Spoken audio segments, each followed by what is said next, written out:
Good evening, everybody, and welcome to Speed Gaming 2, where tonight we are bringing you another matchup in the Final Fantasy V Career Day Variety Tournament. How's everybody doing tonight out there? I am Z-Man050778, and with me tonight in the commentator's booth is my friend Fiery Blizzard. Fiery, how you doing tonight? I am doing well. Looking forward to the first of two matches tonight. We have Dr. Randulf and theseawolf1. Both, I believe, went 3 and 2 in the bracket stages, or the group stage. And we will see what this seed gives them. Yeah, indeed. If you take a look at the bracket here, technically speaking, I think Dr. Randolph is the 7th seed and Seawolf is the 10th seed, but really, I mean, seeds really don't have much of anything to do here. Both of these players are very good players. We should be able to, really get a good race going in here. And really, so let's talk for just a second here about what flags we're doing this week. This is the weapon rando flag. This is an interesting little set here. Yeah, so for those of you who aren't familiar with Final Fantasy V Career Day, it is technically a key item randomizer for Final Fantasy V, but all the items are everywhere around. And one of the flags we have is to randomize weapons, to attach spells to, a number of weapons, and you can control how many weapons are randomized with random spells. In this case, we actually have 60% of our weapons are randomized, so that means you can pick up things like a Fire 3 rod that will do Fire 3 when broken or even attacked, or you can find a Holy Knight sword that will cast Holy when you attack with it, or a Big Guard staff that will cast Big Guard if you attack with it. So you can have sort of those advantageous ones where you'll do extra damage to your opponent, and you'll have the opposite where if you accidentally attack an opponent with it, you could buff up your boss quite a bit more than you're expecting. Yeah, my favorite is the Big Guard katana or that type of thing. But keep in mind, whenever you're attacking like with a knife or a weapon or something, it's only a 33% chance to actually proc the spell associated with it. And you can actually use staves indefinitely as an item, like you would break a rod. Yeah, it turns out things like Cure 3 staff is incredibly powerful because you don't have to have a dedicated white mage. Life 2 staff, Berserk staff, those things all become fantastic usage items. And so we start off here. The normal way we start off a standard seed here is to raid Typhoon Castle, get a whole bunch of items, hopefully some good stuff, and if not, you can sell whatever you get from here. Seawolf is getting trolled by the NPCs, someone always does. So let's talk a little bit about how the randomizer works. So there are 3 worlds in Final Fantasy V. There is, and in the standard seed, there are the first 2 worlds open. The first world is what you start off in the vanilla game. The second world has Exdeath Castle. And then once you beat Exdeath Castle, you get access to the third world, which is where the endgame or the void is. In order to progress through the game, you need to get the anti-barrier and the bracelet to go into Exdeath's Castle, and then you need 4 tablets to go through the void. In standard settings, we start off with a single tablet, and then so we have to collect the 3 tablets and then the bracelet and the anti-barrier. To sort of speed this along, there are 5 hints in each world that are that can give you some sort of direction of where key items are. We're particularly looking for sort of these path to the void hints, or a hint like that where it says anti-barriers in World 1. It's not generally specific, but you know approximately where it is. So I got a little prematurely excited here when I saw a Life 2 something, but it was a Life 2 knife. Life 2 knife can't be used as an item, and you can't attack somebody that's already dead. So, Chemist is our starting job. Interesting. So, Chemist is one of the most broken jobs in the game. In fact, a good portion of the jobs in this game are broken if you know how to use them. That's what makes Final Fantasy V so interesting to run, both from a vanilla standpoint, where if you're familiar with, say, the 4-job Fiesta that runs in June through August, and also as a randomizer. We're gonna Mixed Strats is one of those things that is certainly your end game. It's one of those things we look for whenever we do a seed. Something interesting that we find is Summon 4, which is also one of the possible endgame strats. Yep. It gives you access to Golem, which puts up a physical wall. Shoat, which gives you access to Break. Odin, which gives you access to instant death. Right. So, yeah, go ahead. I was going to say, to answer a question in chat from Dryzalizer, yes, Sealed Castle can contain some very nice summons. We haven't seen the Sealed Castle yet, because just like as in the vanilla game, every tablet you obtain opens 3 weapons or whatever from the Sealed Castle of Kuza in World 2. Since our runners start out with Tablet 1, they have access right away to 3 Kuza weapons. We have the same capability here in a treasure box in the beginner's house, which is, again, another end game thing that you can actually do. You can sing the hero song, and that will increase your levels rather exponentially in a short period of time. Yeah, getting some good ability to start with. Underwater areas have no key items of value, which is incredibly nice. Because that means you won't have to go to, say, underwater walls, you won't have to go to trench, or you won't have to go to falls. All of which take quite a while to go through. Underwater walls is pretty quick, but it is also 48,000 HP spot.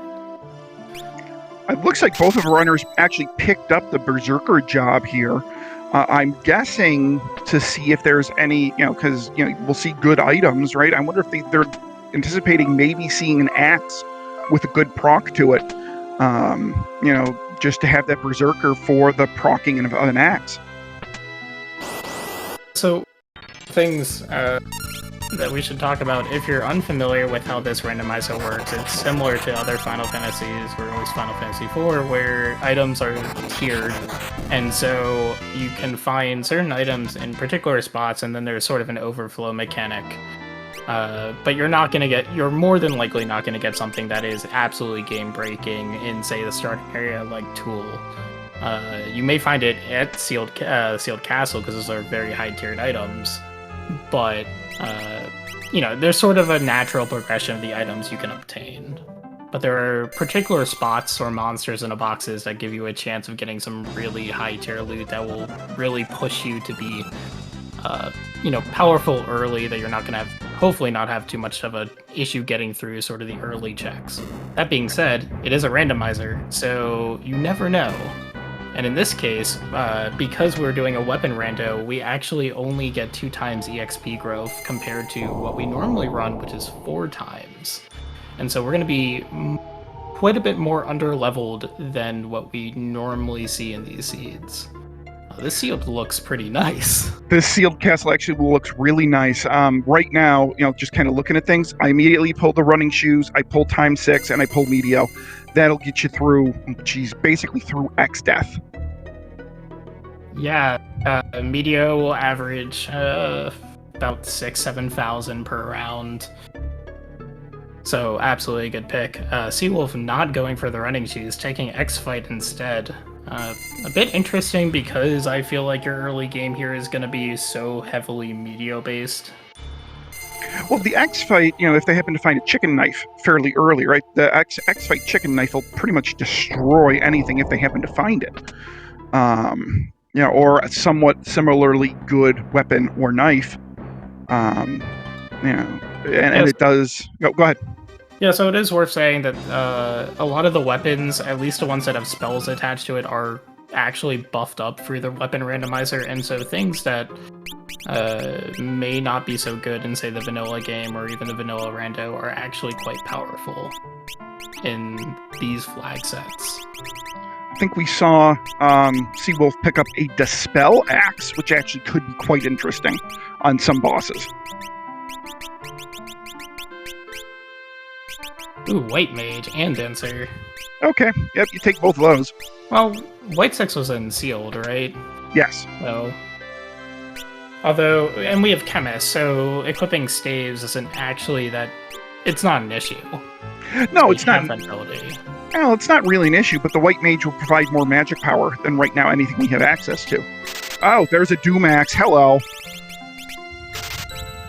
So one of the most unique things about Final Fantasy V, unlike other, or a good portion of RPGs, is that for bosses in general, generally have a significant amount of weaknesses that you can exploit. This is what makes Final Fantasy V Forge Out Fiesta work. And so, there are a number of bosses that are not immune to instant death spells, like Stone or just Doom in general. They're all handled by separate flags. And so, in the early game, if you didn't have access to media, you'd be looking for things that would enable you to kill bosses instantly. So we got Alchemist, and then we got some Berserker changing here. Life 2 knife is not it's not generally a knife you want to use. And Seawolf also equipping 2 terrain abilities and the sing ability. Terrain is underrated, I would say. Especially early. Terrain can be very good early. We'll do Gust at the top of Wind Shrine, which should do about 150 or so damage, and the top of Wind Shrine only has 250 HP. Flame Ring is a nice bit of money, and also immunity to fire attacks.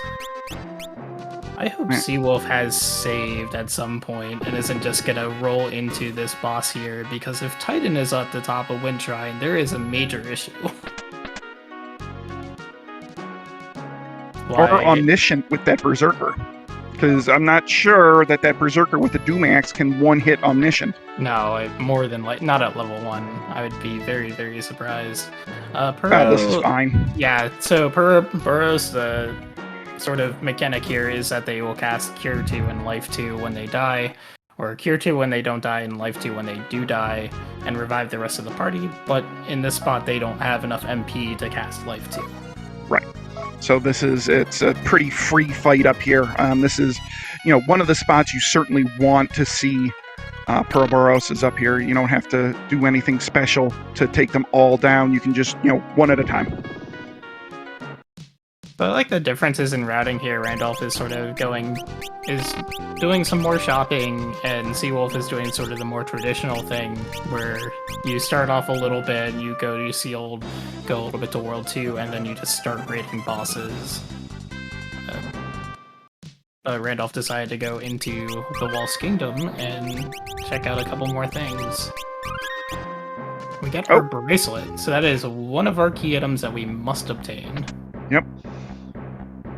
So, one of the memes here in the community is that, bracelet is always found at the bottom of Exodus Castle, right? Because you get the anti-barrier and then you search everywhere else. Well, it turns out the bracelet is sitting in, the bottom of Exodus Castle anyways. But, not to be here, pick up the bracelet. Yeah, so I'm not actually sure if that's at all happened this tournament. I don't believe it has, which is hilarious given the number of times it happened the last tournament, which was a 4-job style. Yeah. Meanwhile, bracelet has been found a number of times on top of Barrier Tower. Which is its vanilla location. Essentially, yes. More or less.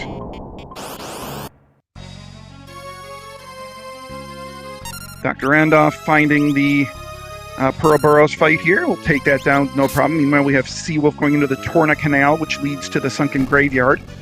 And we'll see what is here in the Leviathan 1 spot. Oh, this is nice. Free Golem. If Golem survives, though. So, yeah, the Requiem should do perfectly fine here, because they're both undead. Oh, yeah, they're both undead. Yep, there we go. No. We are working to get the tracker. There we go. It is always nice to have a free golem, because it costs, I think, 15,000 gil to purchase from a shop. You will generally then have about 4 golems in your inventory. So Comet Sword is very nice. It'll have a third chance to proc the Comet spell after attacking. Comet spell can do up to about 1,000 damage with its hit. So that's a nice little proc if you can find equipped swords or something. And waiting for the rocks at the ship graveyard, Seawolf finds 5,000 gil. That's actually a very nice find. Early on, you are very low on money. And trying to keep track of where you find things that you want to purchase later is actually sort of difficult or time consuming. And so the more money you have in the beginning, the better off you are. And Seawolf kind of finding a couple of rather underrated finds here: the equip spears ability and the aim ability. So aim will guarantee a hit, which then, if you pair that with a weapon that might proc, again, it's a guaranteed 33% chance to proc, which a lot of weapons can miss. So that aim ability is actually really nice. And equip spears, if you have a spear with a good proc on it, then hello. Yeah, I think that most of the spears, if not all of them, are all of the killer variety. So you'll get things like Avis Killer or Beast Killer, or the top one is Omni Killer, which will crit every single boss or enemy in the game. But I believe it's a tier 9 item, so seeing it outside of either a World 3 check or Moogle Village is, very rare, and not something that you should depend on. Yeah, in all of my seeds that I practice, I have not once seen an Omni Spear. I've seen it in the back of the Void. And we have the Hear You plant here at the Siren spot. Not a terrible spot for this. A bit annoying, but not terrible. So I will point out, Dr. Randolph found Dispel and Shell in Licks, I believe, and we know where White Mage is, and that can come into handy depending on where bosses are. Shell is a very powerful spell on its own, just to cut down any magic damage that you have. And Dispel, for a couple of bosses, just speeds it up so much. If you ran across like a 20,000 HP Omniscient. Speaking of which, we also find Mute Sword. And Break Rods. Break Rods are really nice. That gives you a nice source of break if you use them as an item. So, any enemy that can be insta-killed, that's kind of nice. And they are AoE. Yeah. So, Hear You plant giving Seawolf a little bit of an issue. This is not the greatest spot to find it if you don't have any AoE, and you really don't. No AoE for this is tough. You just gotta you're just hoping that Berserker is going to attack that center flower. Because otherwise it's going very, very slowly. So there is one, actually it's mid-tier item, Sleep Blade is also nice, that would probably the most powerful item in the game, although I've never seen it. IP says he has seen it once, which is the Darkness Flail. And Darkness is a spell that you may be familiar with from these statues in, say, the bottom of Bell Basement or the Pyramid, which will just straight off kill, and Randolph, no. Like, I'm pretty sure that is banned. 100% banned. So I think Seawolf is trying to manipulate something into an AoE something or other here. I don't think he... Go ahead.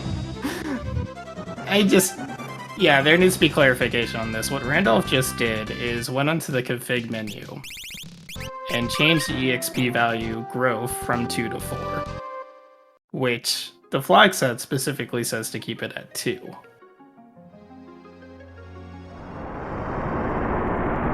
It's one of those things in the way that the config works in the game.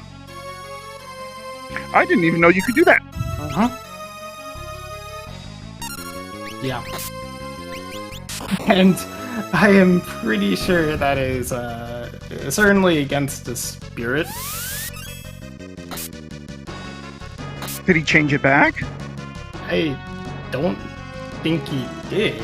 So, yeah, to clarify this, right? So, in order to speed up the seeds, there is a growth multiplier that we have that goes from, you can have 1 time, which is vanilla, 2 times, and 4 times. And the idea is that since we're doing a weapon rando, we move it to 2 times the XP growth instead of the standard that we use is 4 times. So the point is that we were supposed to experience sort of a slower EXP growth than what we're normally used to in Career Day. But it is something because of the way Project Demi is actually sort of the base here, the base mod of Final Fantasy V, there is that selection that you can choose the EXP growth 1, 2, or 4. The flag set has it at 2, but it's something that you can internally change in the game config menu.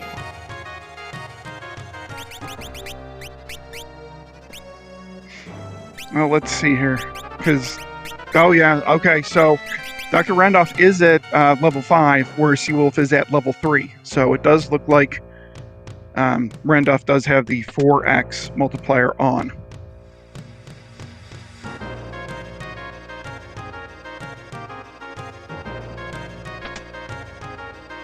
But anyways, I guess we can continue commentating on the race, but that is sort of what happened there. And yeah, it's one of those things that, unless you looked at the string set, it may be hard to figure out that that was what was intended. Ivy has brought it up a couple of times, but I don't think it's actually directly in the document other than like a little note that is 2 times. It looks like Seawolf is doing a little bit of grinding here. I don't think I've ever used terrain in this spot.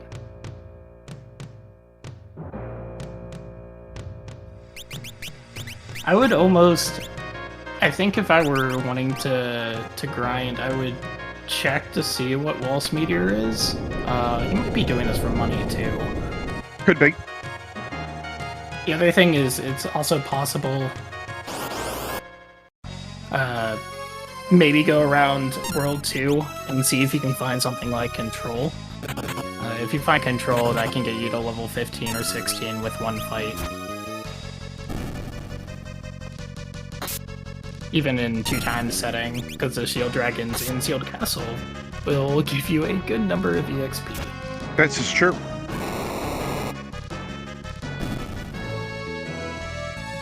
Okay, and it looks like Dr. Randolph will take out the Hear You plant here. So let's see what we have at the Hear You plant spot. Or at the Siren spot, I should say.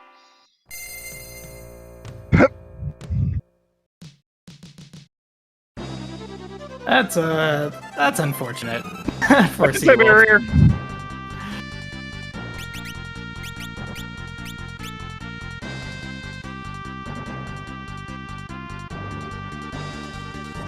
Because it may be a while until Seawolf goes back to the ship graveyard.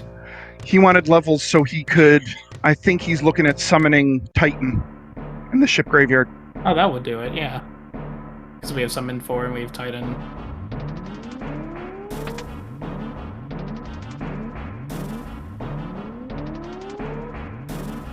Alright, so we do have Dr. Randolph now going to the Catapult spot, where we know Catapult is Path to the Void.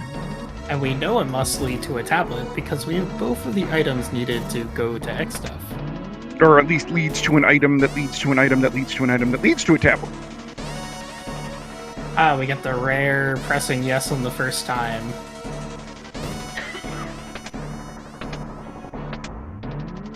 And we get a Lamina's Tiara, which is one of my favorite items, because that means Dancer is no longer giving you Tempting Tango 50 times. Not referencing a race that happened yesterday. I don't like you much right now.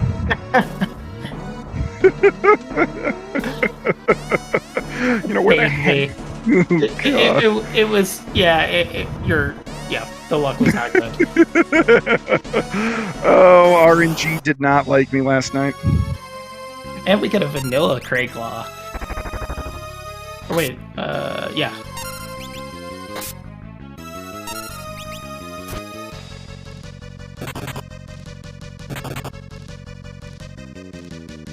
We get a rare monk usage as well, or at least I always considered it rare because I am not a fan of monk as a job.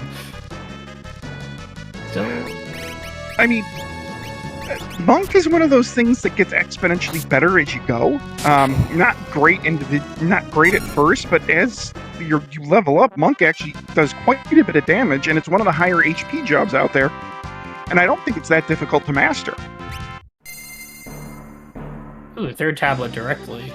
So, mastering Monk is actually, I believe, awful in terms of like how much AP you have to put into it. Is that? I thought it was one of. Maybe I'm thinking of a different one. No, I think it has 7 levels to master. All right, so Monk does take a lot of AP. Okay. Yeah, so one of the big things about Monk as well, or just these flag sets, is that 2-time also means for AP growth, and so normally when we roll, say, a chemist, we expect to get mixed within like 2 bosses or so. In this flag set, it can take significantly more than that, depending on what bosses you come across.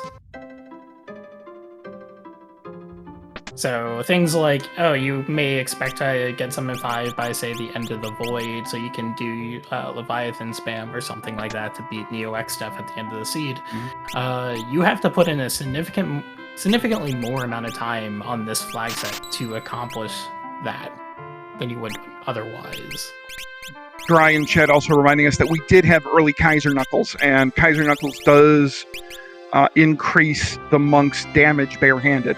So that is certainly something that's going to work in the monk's favor right now.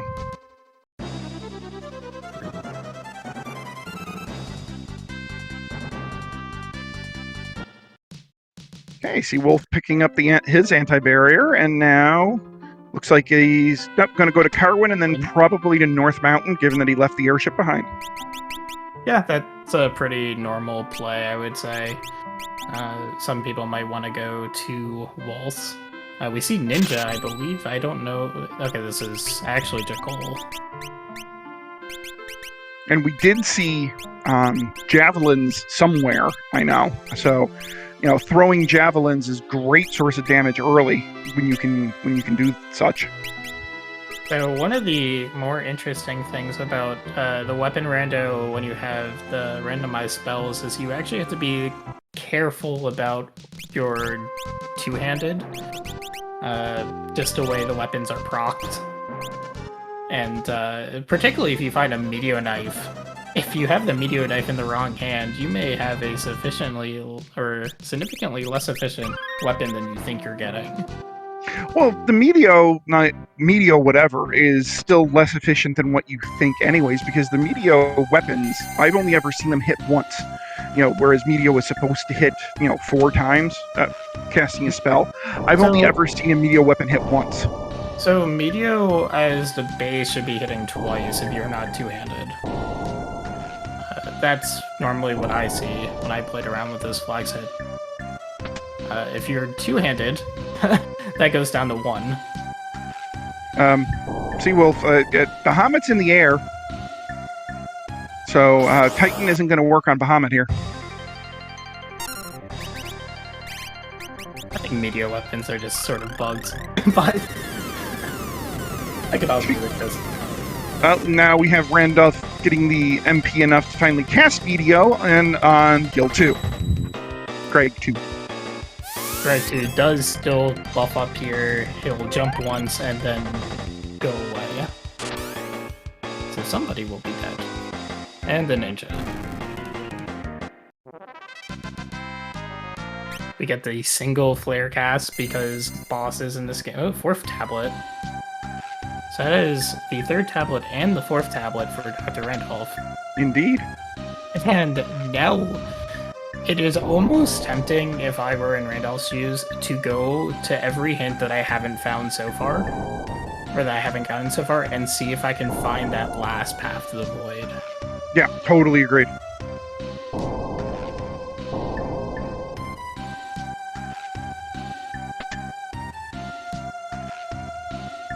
Although it is also a fair point to just go kill the World 1 bosses just for more EXP, and they're going to be the faster bosses to kill at this point, especially if you're just going to spam Meteo. Every boss should just die in a single Meteo, with a couple of exceptions in this world. Yeah, and given how XP is halved, going to each of the meteors gives you some pretty good experience. So the Bahamut casting the single flare there is a good example of how bosses are scaled in this game. We're not putting a Bahamut that gets Mega Flare in World 1. The scripts for all the bosses have been slightly changed from vanilla based on the position. This can occasionally get pretty bad if it goes the opposite way. But Bahamut in World 1 is certainly one of the better ones, because if you find Bahamut in World 3, Mega Flare does become an attack that he will use with some frequency, and no matter what you do, you will not survive. And then we got Soul Cannon. Decent find early as well.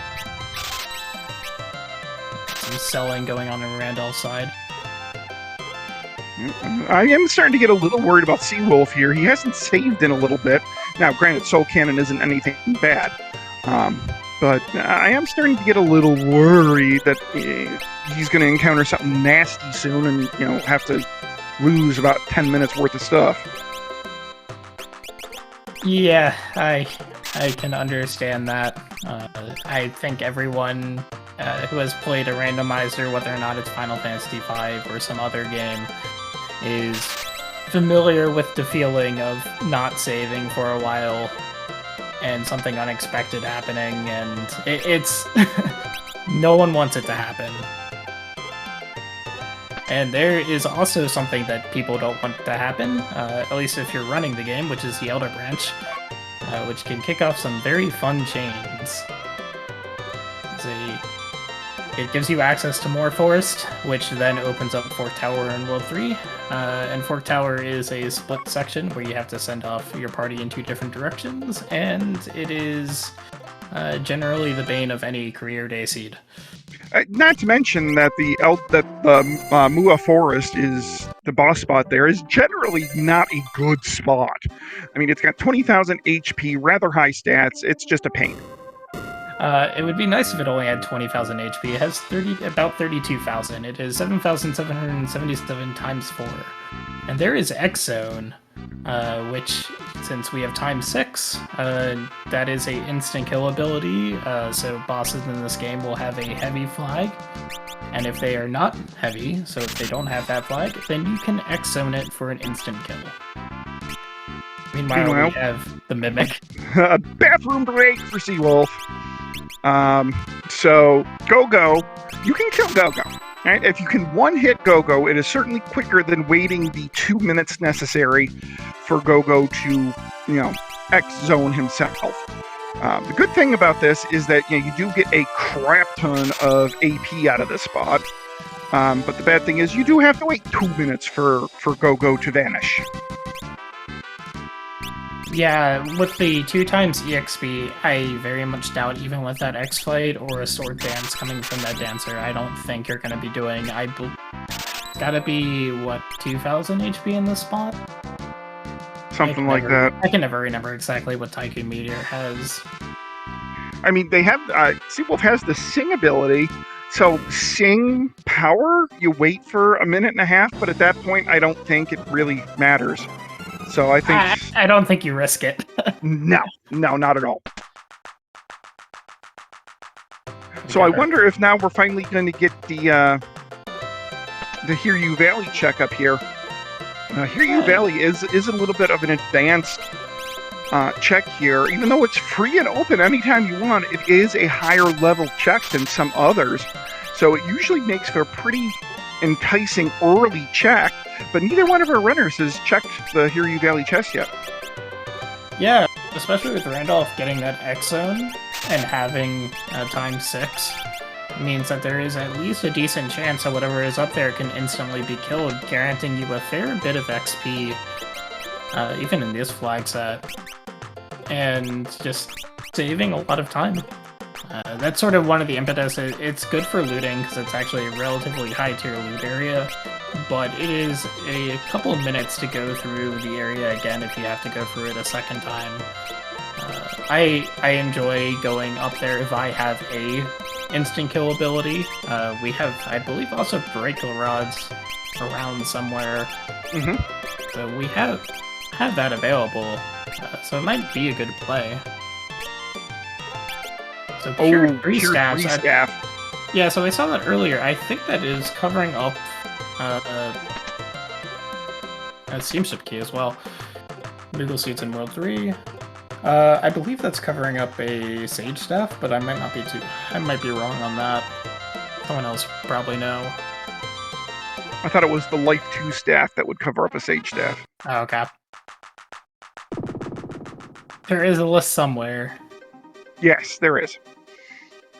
If you go to FF5CD.com, there is a link to the Big Bridge wiki, and I know it's in the wiki.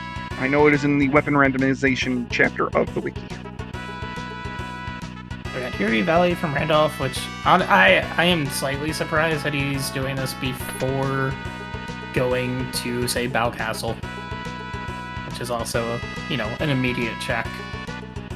Yeah, it's only I think it's 7,000 HP spot, if even that much. 2,500. 2,500, even less. Okay. But there is a Man-Eater, although I don't think he's rolling Dancers. I thought he had one, maybe. Oh, maybe he does. He has that tiara from the catapult. Getting a bunch of gold in here with the dark matter. Of course, that'll probably be better used as a mix ingredient to mix a death potion to a Doom vulnerable enemy. We got two different directions here. It is ultimately, I feel like this race is going to come down to where is that second tablet. If it is freely available in World 1 or World 2, I would expect Randulf to probably be slightly ahead. If it is hidden deep in World 3, it's still very much anyone's game. Although at this point, it's really still anyone's game because who knows what bosses lie in wait. Right. I mean, and heck, if it's here, Seawolf might have a bit of an okay. You like seeing this anywhere but the void. So yeah, pretty much. This one out of the way. The Fire 2 and Ice 2, if that's even what it's casting at this spot, should not kill your party in the void. This is a different story where every attack will kill your party unless you're set up for it. So this is, all in all, not a bad spot to see this boss. No, not a bad spot at all. And then we have Atmos on the other side. So looks like Gloof gets to be on the floor, while everyone else gets to hit the boss.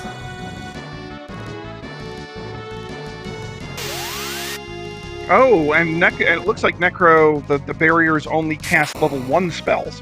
So this is a pretty, mostly free fight. The question's going to become how bad is Necro going to be once the barriers go down? I mean, I think he has summon on somebody, or maybe he doesn't, but if he does, then throw up Golem and you're not going to lose. He killed Golem accidentally. So I don't think he has Golem, Dr. Randolph. I don't know if it was accidental. I think he did it for the EXP, because he wanted EXP from that fight. And we got just a strength suit from that steamship check. But this is what the real reward is for doing the steamship key. The Karnak Escape has 3 monsters in a box that are tier 6 loot chests. And those are incredibly high tier, especially for World 1. Those are the chests you normally see in the World 3 dungeons. Although, since we know underwater areas have no key items of value, we're not going to see at least 2 of those dungeons. But it's not unusual to find, say, the chicken knife just hiding in here. Yeah, or a brave blade or something along those lines. So let's see. Alright, so he does have enough MP for at least 1 Meteo.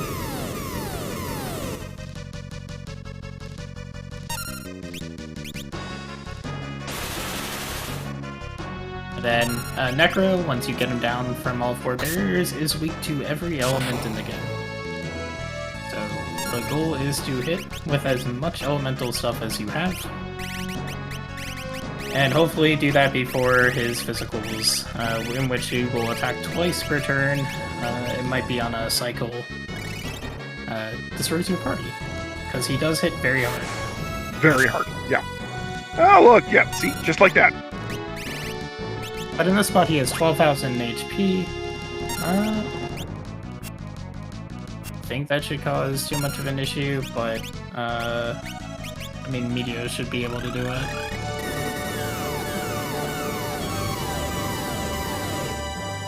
Certainly seemed like a decent roll of Meteor. No. Luckily, getting a double attack on the same person. You see that, like, life 2 in your inventory, and you're like, I wish I could use this. You're like, yay! No. But Necro goes down.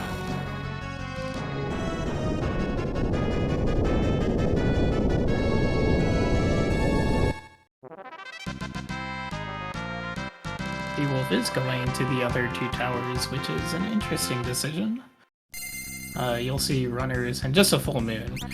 You will see runners skip this, or it's a runner's preference at this point. It is a bit time-consuming to do, but in this case it actually works out because there was a monster in a box in the tower.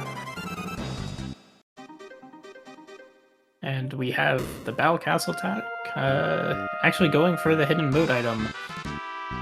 Then possibly getting the hint before defeating the boss. I would imagine. Sure. I'm not entirely sure what hints Randulf has checked and which ones he hasn't yet. Yeah, I'm not either. Oh, look, another Life 2 knife.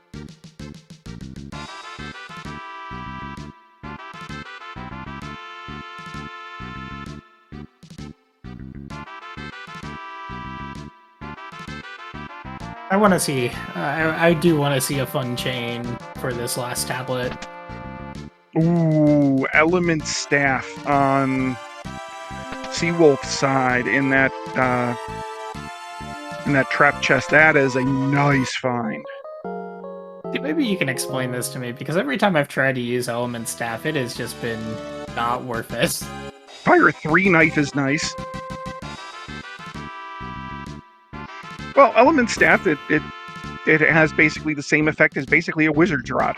It increases the potency of any elemental attack. Alright. Yeah, yeah, exactly what your eye says. It's basically another Wizard Rod.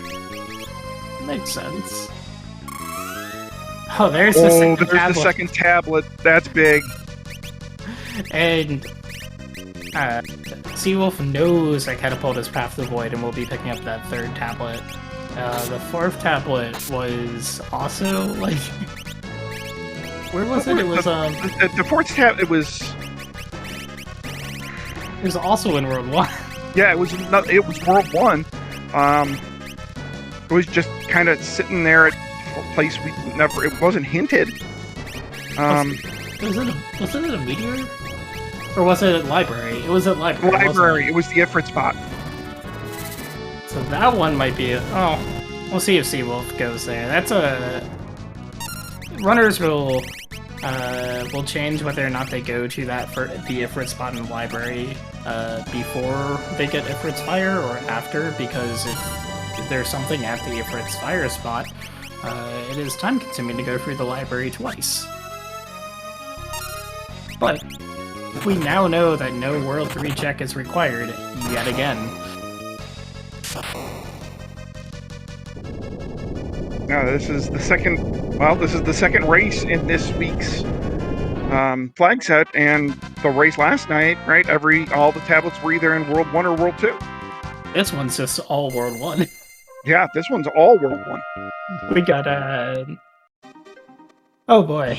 Well, we got nowhere less than, we can't have it any quicker than this, so... well, last week was the week of the 4 Tower Seeds. Mm-hmm. Except that was a spoiler log last week, so we all got to see what was happening or where we needed to go. This week seems like the anti-4 Tower, which probably means that my race is going to have Fort Tower, because I think we were the only Explorer race that didn't have Fort Tower. So now, what is Seawolf going to do? He's got 3 tablets, he's got the Ana barrier, and he's got the bracelet. Looks like he's going to go through some of the World 2 checks just like Dr. Randolph did. So basically, what this race is going to come down to is this. When is Seawolf going to check the library, or when is Dr. Randolph going to do the chain that goes from the steamship key to actually the steamship itself? That's, I think, basically what we're looking at here that will determine the race, is who does what check first. Yeah, and I expect whenever Randolph goes and clears those meteors, which he probably will do for levels before going into Xtef's castle, he'll immediately chase that steamship key. It is high-tier items. There's just no reason to not do it as soon as you pick it up. But we will see what happens. Seawolf, on the other hand, may again be doing that mindset of, I'm not going to go into library until I have that second item. Okay, so let's talk endgame for just a minute here. What's the strategy? I mean, what do we have right now? Right now, as it stands, how do we beat the endgame? We have the power of mix. You are hoping that the Void has, you know, Samurai or Guildhall. Well, you're not going to have... If you go in now, you're not going to have enough money for Guildhall, so let's not even throw that out. You're hoping it has, say, Leviathan or Sildra. And then you're just going to be mixing up levels. You can also hope for Blue Mage, although that takes a little bit of setup and knowledge that I'm not entirely sure Randulf or Seawolf are particularly interested in or well-versed in doing. But it's also synergistic very well with Chemist and Mix. But I expect that they're very much, you know, if Randolph gets the second tablet here soon, or Seawolf gets the 4th tablet, they will be hoping that the Void provides, say, Samurai. Or probably more particularly Sildra. Because they have Summon 4, they do not have Summon 5.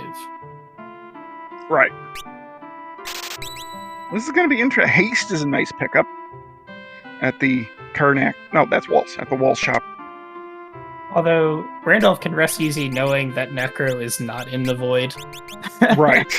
Which is very nice knowledge, because, again, Necro in the Void is essentially a gigantic wall saying you must have big guard or some high HP job. And levels.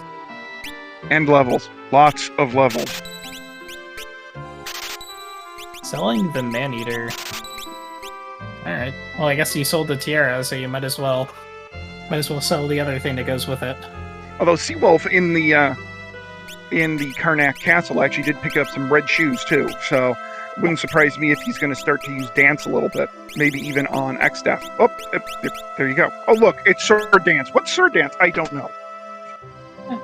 It's interesting because he got that red shoes because he skipped the catapult chest that had the tiara on it. So sort of made up for it, but certainly not expected. Doing the wise thing here and using Comet instead of Meteo against Sandworm. Meteo, I don't think has even a chance to hit. At least I've never seen it hit, and I've tried several times. Maybe you have. Yeah, I actually tried it a couple times last night, and it never hit. Yeah. I'm not even sure if it's a thing about the dummy targets. I think it's just completely broken on this fight. Zero Wag, welcome to the Final Fantasy V Career Day Randomizer Tournament. This is Randomizer Beat the Game. Yep. So, to beat the game in this flag set, you need the anti-barrier and the bracelet, which you can see lit up on both players' trackers in the bottom row there, to enter Xtef's castle in World 2, to access World 3, and then you need all 4 tablets to go through the Void, and then you have to beat Neo Xtef. Dr. Randolph picking up the submarine key from the Shiva spot. All these chains that will go nowhere. And we know that the Moogle suit's in World 3, which is means that there's no chance of finding the Moogle suit before killing X-Staff. Well, so there is no so sometimes we see Go-Go, sometimes we don't. We have already seen Go-Go. Go-Go in this seed was in the Tycoon Meteor, so we have seen the mine already this seed. Yeah, so all the bosses are placed randomly. There are nominally 49 bosses that get shuffled around. There are 50 if you choose to replace Neo X-Staff. They can be anywhere, and they are scaled somewhat appropriately for the spot that they are in. The HP total is equal to the amount that they have in vanilla, or that spot has in vanilla, so instead of Go-Go having 47,000 whatever HP at any spot he shows up, he's going to have whatever matches that vanilla location.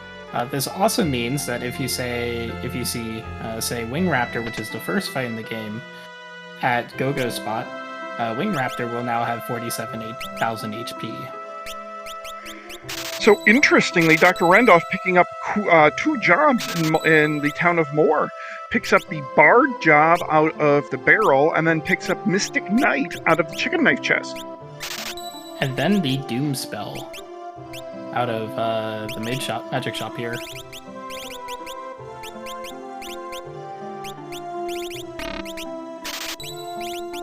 Alright, so we have Seawolf going to check the basement, the Greg 1 position of X-Death Castle here. So it does look like Seawolf is prepping to go up to X-Death. Not exactly sure how he's going to attempt to beat X-Death, but this is not fun. Just queue up Meteo twice. If you're remotely having average luck, this should go fine. Yeah, you're gonna get 2 people who get stoned. Probably, I guess only 1 there. But only 12,000 or 11,500 HP in this spot, so yep. Soft.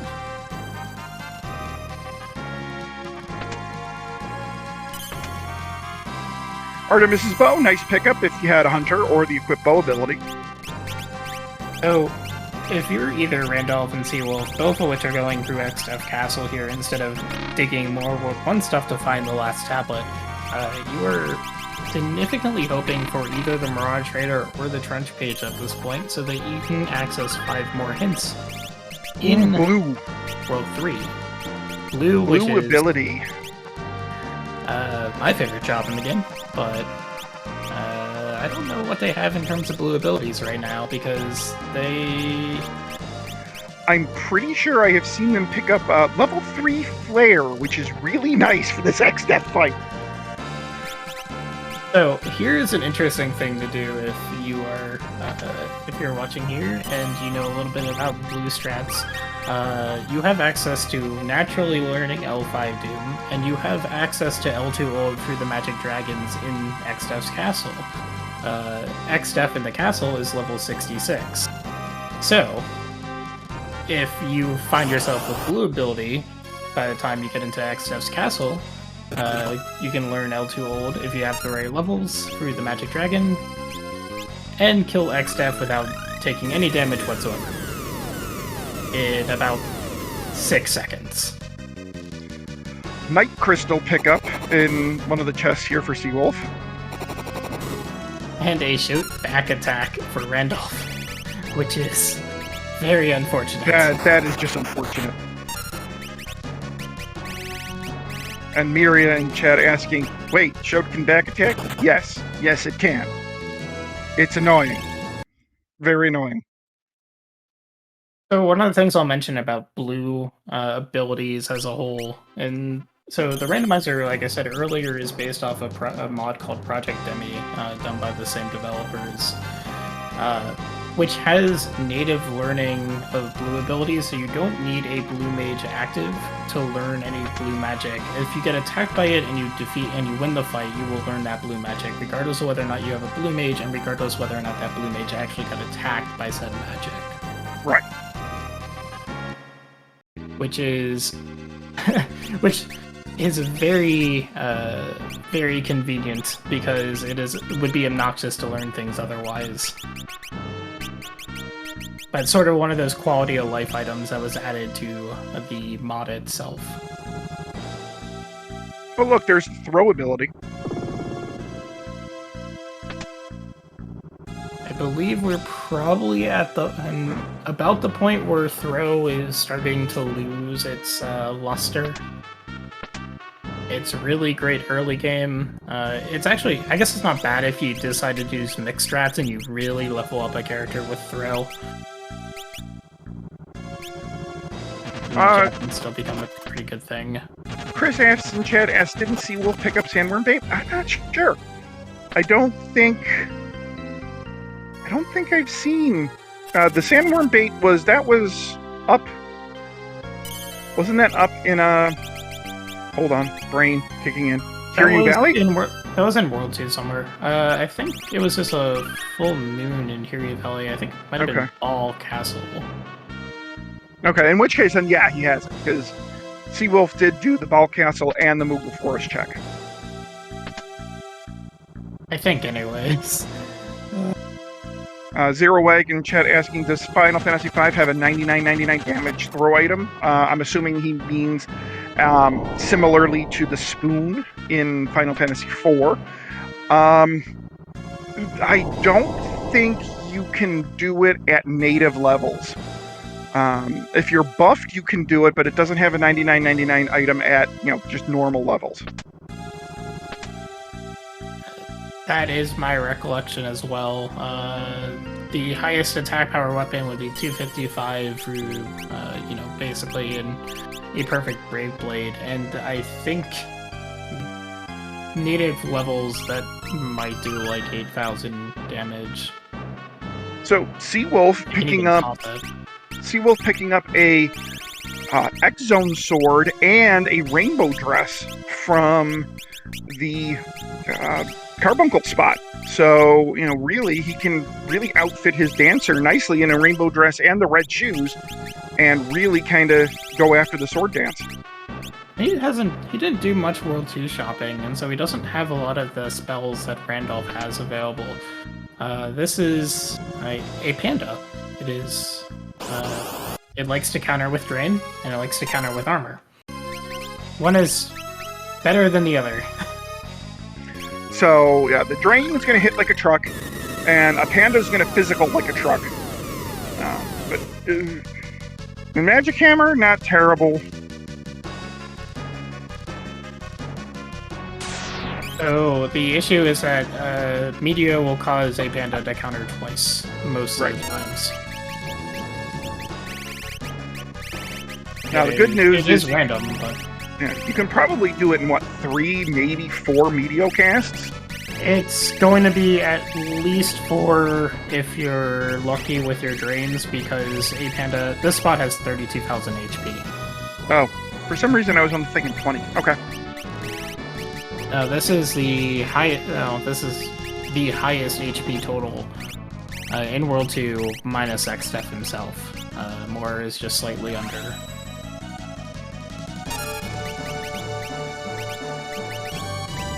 Now, that being said, if you want to scare a Panda, I know we have the Ifrit summon. Ooh, looked like Wind Slash came out on Dr. Randolph's side. That hurts. That's going to wipe his party. So if you have 2 summoners and you feel like spamming Ifrit for a while, I believe a Panda won't actually do anything. Because a Panda will be too scared, and they gotta love the double toad counter. Yay. Especially when it's on the same person.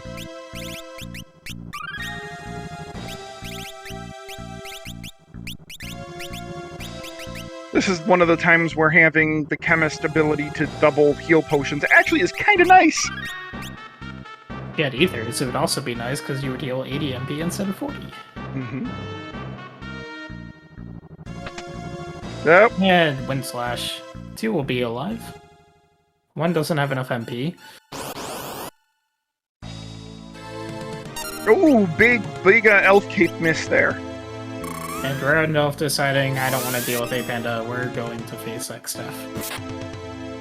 But this should do it for a Panda, I think. Jeez, that was 8,000 damage right there. To the face. You can Dark Shock X stuff here. Like I said before, he is level 66. And so 66 is divisible by 3. So L3 Flare absolutely works here. And just a Dancing Dagger for your troubles. If you want to be really, really cheeky with Seawolf is you can get White Wings using that Dancing Dagger in this locate. Well, you have to go down a couple of floors, I think. But if you feel like naturally learning some blue magic, you can learn some nice things with that Dancing Dagger. It's an interesting time. So it looks like Seawolf is just going to go full-out Meteor strat here on XDEF. And it makes sense. XF only having a little over 32,000 HP in this spot, and so you're hoping 4 or 5 Meteor casts.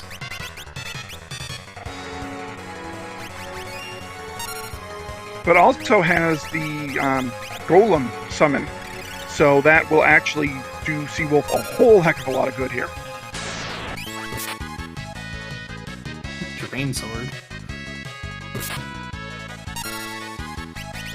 White Mage is barely holding on.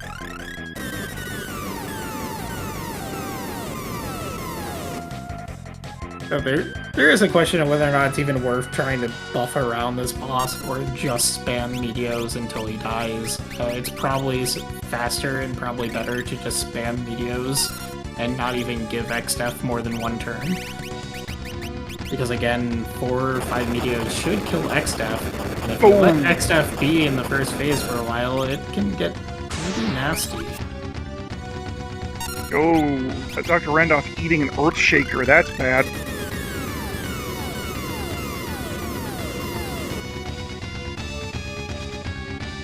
Of course, neither of our races are getting the greatest rolls on Meteo right now.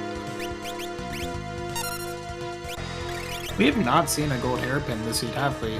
Not that I've seen. That was a good roll on both sides there for Meteo.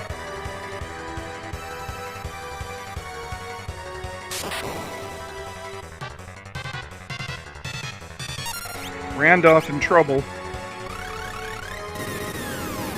So if you're unfamiliar with Exos mechanics, at the halfway point of XF, he starts taking 2 turns per 1 turn. So 2 attacks.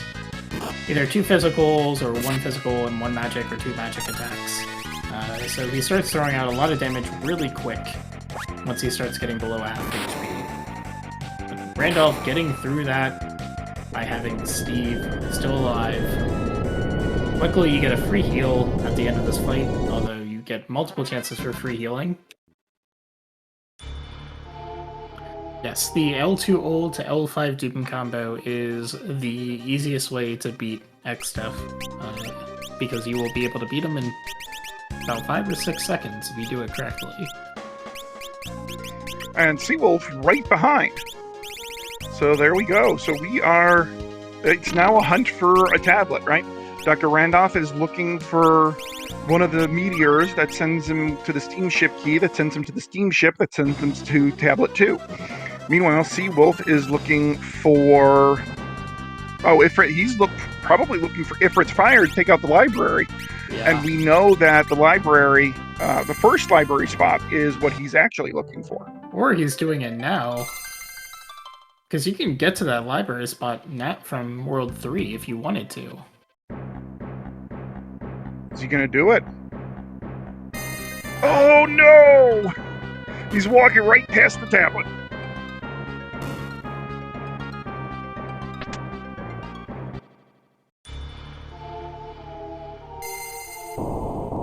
See, so, like I said, I expect Randolph to at least do the meteors before doing World 3 checks. At least that would make sense to me.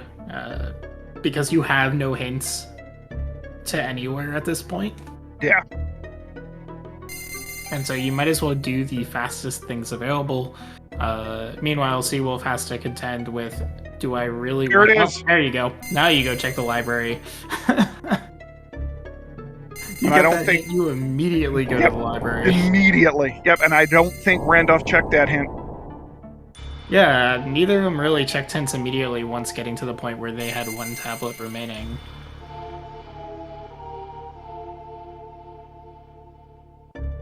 Yeah, the librarian gives the library hint. And we know that this next check here for Seawolf is in fact going to be tablet 4 that he needs. So now the question is Seawolf going to do anything else to try to maybe, get a Mirage radar or a Google suit out of the Antlion spot or the Odin spot, or is he just gonna maybe dip the void and find out what jobs are there or abilities? Come on, Seawolf, go and go quickly learn your death by math strats. You have all the components available if you decide to go for them. Although they're pretty far away, actually. But yeah, this puts Seawolf pretty firmly in the lead as it is. Because there's still not the greatest endgame strats here. But oh, hi, Minotaur! Is in go mode.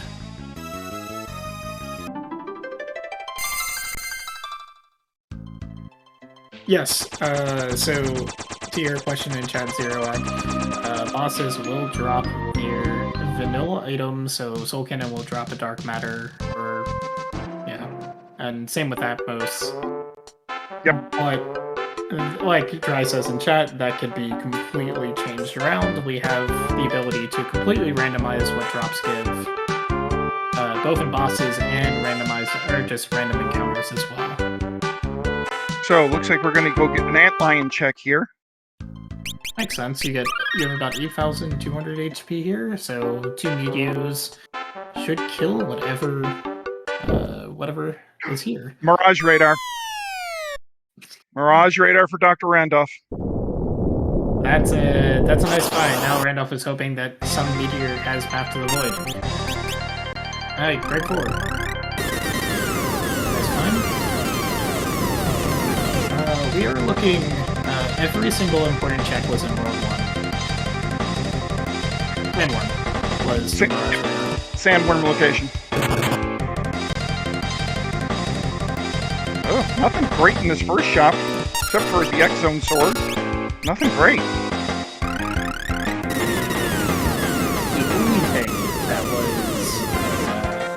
was technically locked behind the chain in terms of the 6 or 5 important key items was one of the tablets was locked behind Steamship key. Moogle suit. Alright, so we got Moogle Village on one hand, and we got Mirage Raider on the other. So this, I would imagine, probably gives Seawolf something for endgame. Maybe? X-Magic and Time Mage for sale. You're hoping for Sildra or Leviathan at this point. Guildtoss, yeah. You more than likely won't get enough money for it.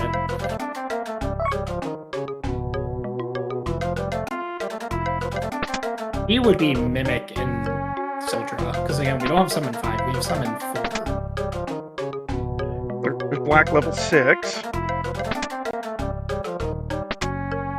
Leviathan, Freelancer, Samurai, Bahamut, Genji Helmet, Summon level 5. Alright. That's it. That's your endgame in a box, right there. Not the Sildra you were looking for, but a Leviathan.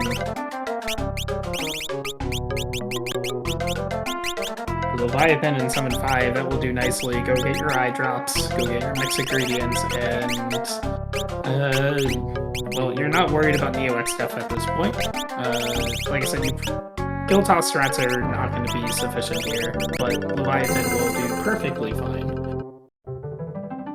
Yeah, I wonder if maybe Seawolf is thinking Guildtoss strats for the Void boss. Yeah, the Void bosses, and then Leviathan strats for Ned and Ted. Yeah, that would make sense. Guildtoss is extremely powerful, it's just you just won't have the money for Neo-X stuff. Right. Assuming you don't run into, say, Paolo or Nairogene, where they have such a high defense and you will do exactly 0 damage.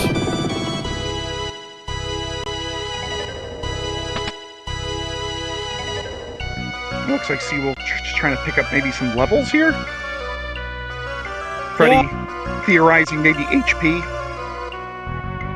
I mean, you have about 1,000 HP at this point, probably on your freelancer, which is good enough to survive almost anything except if there is a Odin somewhere in the void, because we know where Necro is. We've already seen Necro up top of Harriet Valley. So we're not worried about that, although Seawolf doesn't know. Oh, this is unfortunate, getting the Guardian Crystals here at Odin's spot without any way to, Odin them.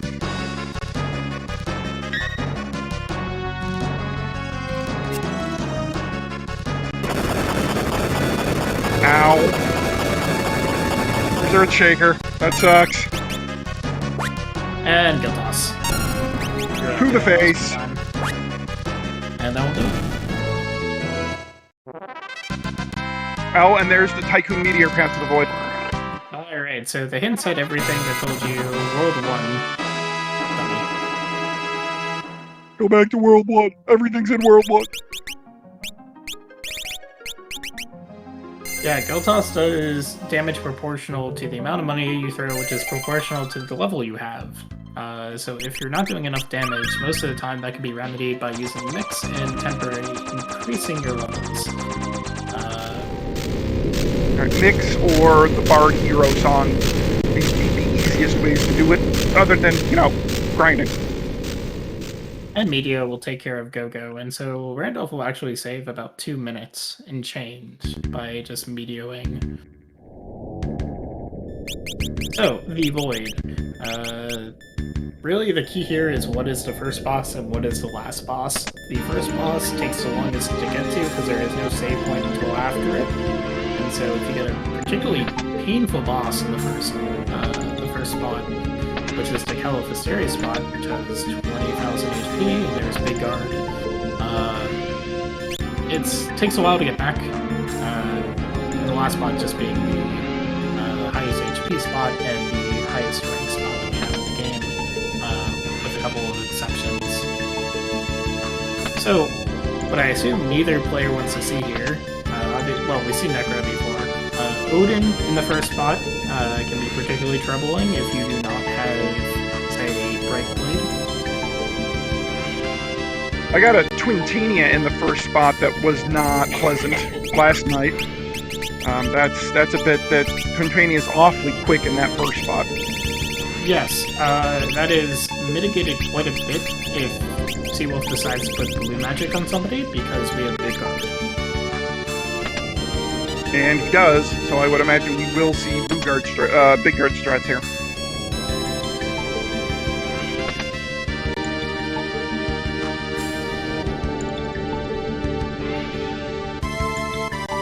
Big Guard and Golem basically makes the final fight. I mean, it's safe at that point.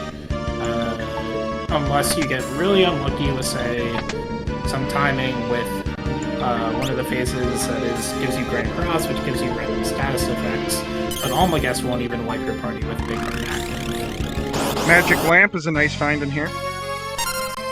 Ooh, Vanilla Callow. Vanilla. Hi, Vanilla. Luckily, even if Callow gets wall-up, Meteos do not care for your walls. Yeah, Meteo will cut right through it.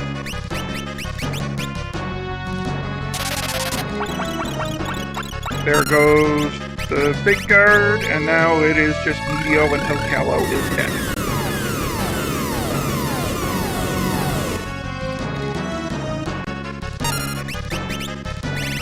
Atmos taking out Ferris, and no, not picking up. Oh, Lada's not on the ground. How about that? That's rare. It is.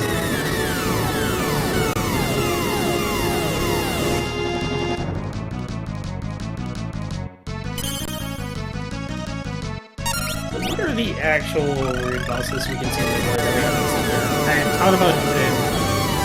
Leviathan can be an issue. Twintania.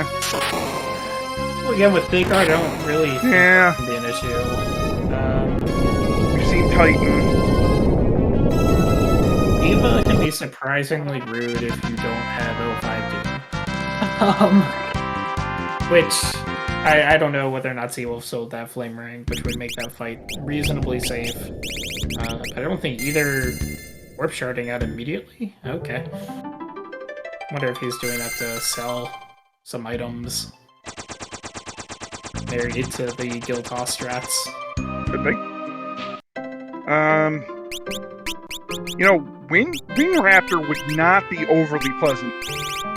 That's why you put on Mix and mix a Death Potion. Oh yeah, that's true. That's true too.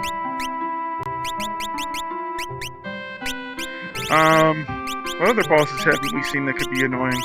We've seen Minotaur. Oh, Omniscient. Yeah, I know Meat Blade was for sale. I believe... Oh, I think it was Lix. But Omniscient, you just medio Omniscient down. And we do have access to Dispel. So... Yeah.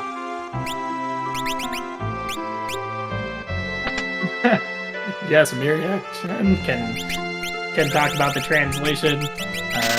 Definitely the forefront person to talk to about that.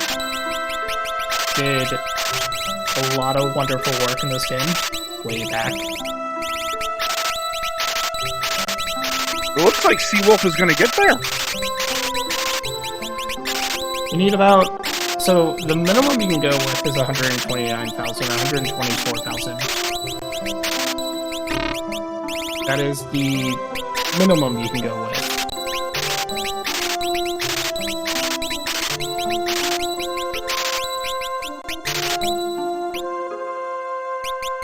Do you have a flame ring on somebody?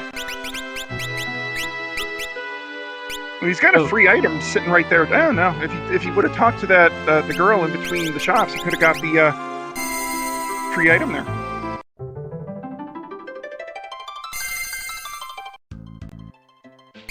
Ribbon girl. Alright. Seawolf, I guess, maybe thinking either not comfortable with the Leviathan strat, or is just thinking Gil toss is easy, so let's just do that. Probably we'll get a little bit more Gil in the Void. Yeah. And there's the second tablet for Dr. Randolph, so Dr. Randolph is now in go mode. But unfortunately, Seawolf has a Void boss lead, and Seawolf certainly has very clear endgame strats. I would think Randolph by now has clear endgame strats too. No, I mean, Samurai with that Gil toss and this summons were all in Moogle Village. Oh, that's right. And Moogle was at Antlion Cave. To a pass.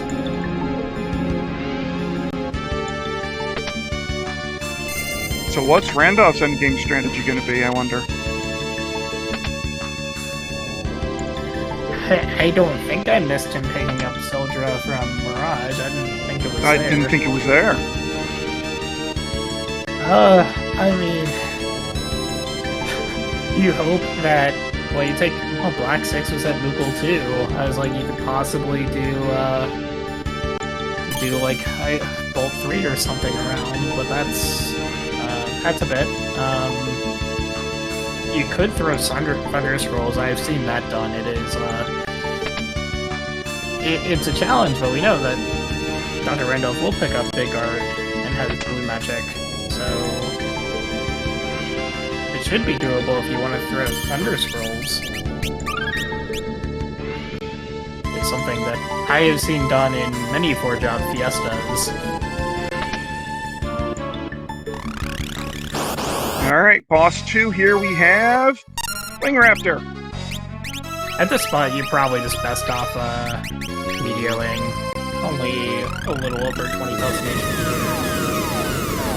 Wing Raptor won't get the chance to really do too much.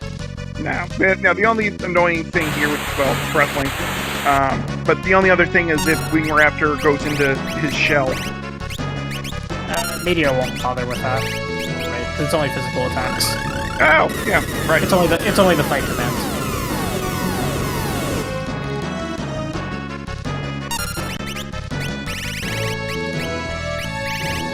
Wing Raptor, I believe, is... if you try to do Death by Map strats in Wing Raptor, there's a level change between the two states which will throw you off, which is always unfortunate. Wing Raptor is level 1 open and level 2 closed. Yes.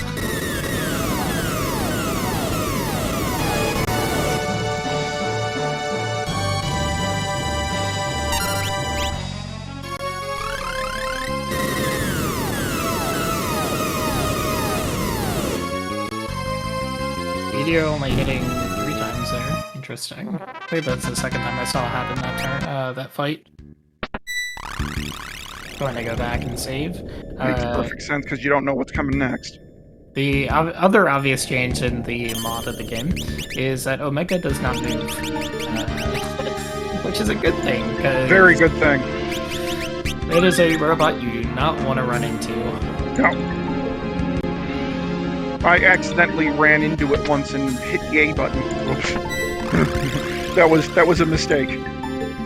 The other thing that is not randomized in the game is the chest in which Shinryu sits at, because one does not want to run into an accidental Super Dragon opening chest in the void.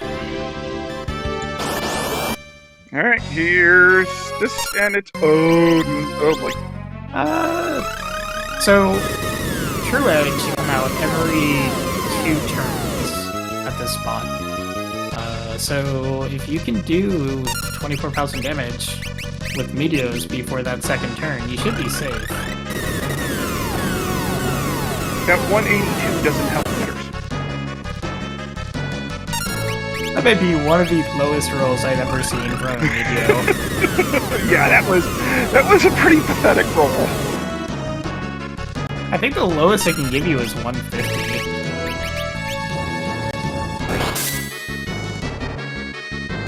Okay, it's on the first turn, and then it'll be the first and the third turn. Big turn would have helped. To put on shell.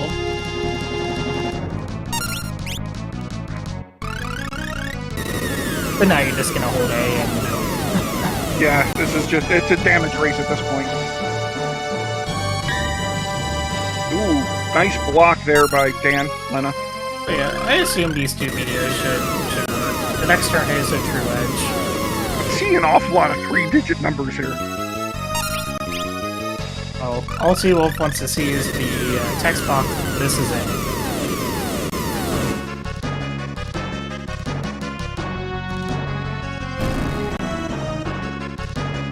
And that's it.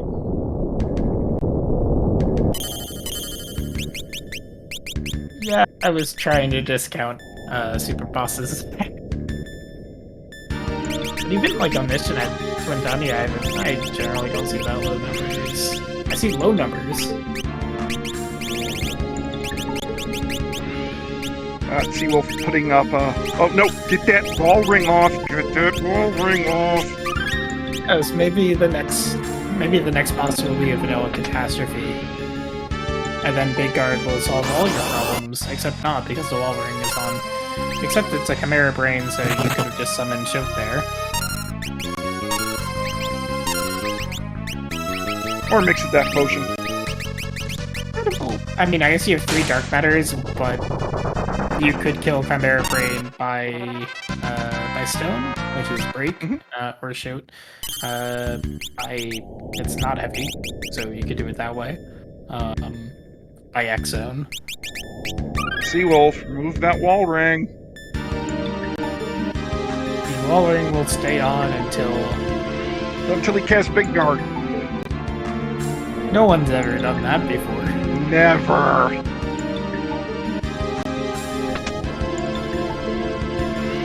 But yeah, this is sort of the thing. Randulf has no real endgame strat unless you find Zendu, we'll see. Biblos, alright. Well, if you want to use another Death Potion or X-Zone, this would be the time to use it. Biblos also drain counters, but is not heavy, so you could Death Claw if you wanted to, you could X-Zone, you could Death Potion.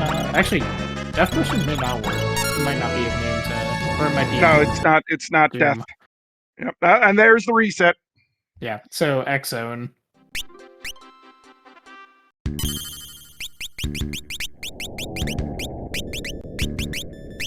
Key to Final Fantasy V is to know the boss status immunities. And if you don't, to open up a very convenient tracker that has all the boss immunities.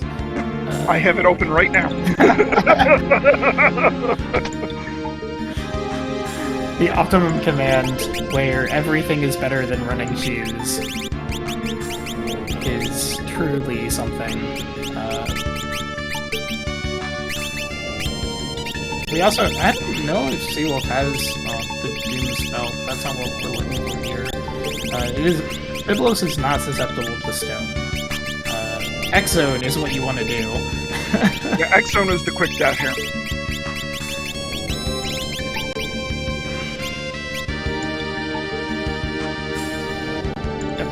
As it is not heavy, and Biblos is weak to fire, as Dry says.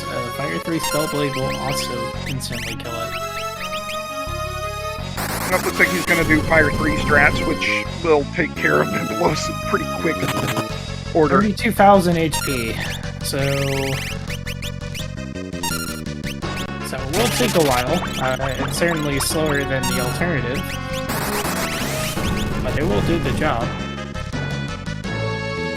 So it looks like Dr. Randulf is heading into the void, hoping to find his endgame strat here.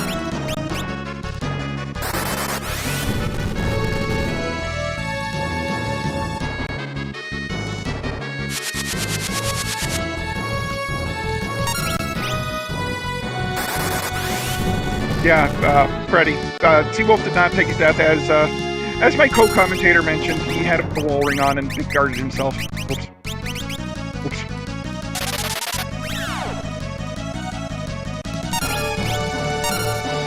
Big guard gives you armor, scowl, and float status. The armor, well, the shell gives you some more immunity to status effects. It does not completely negate it. Right. And as you can see, when Dan tried to toad herself and, well, missed. So status effects are, more missable, but they're not zero.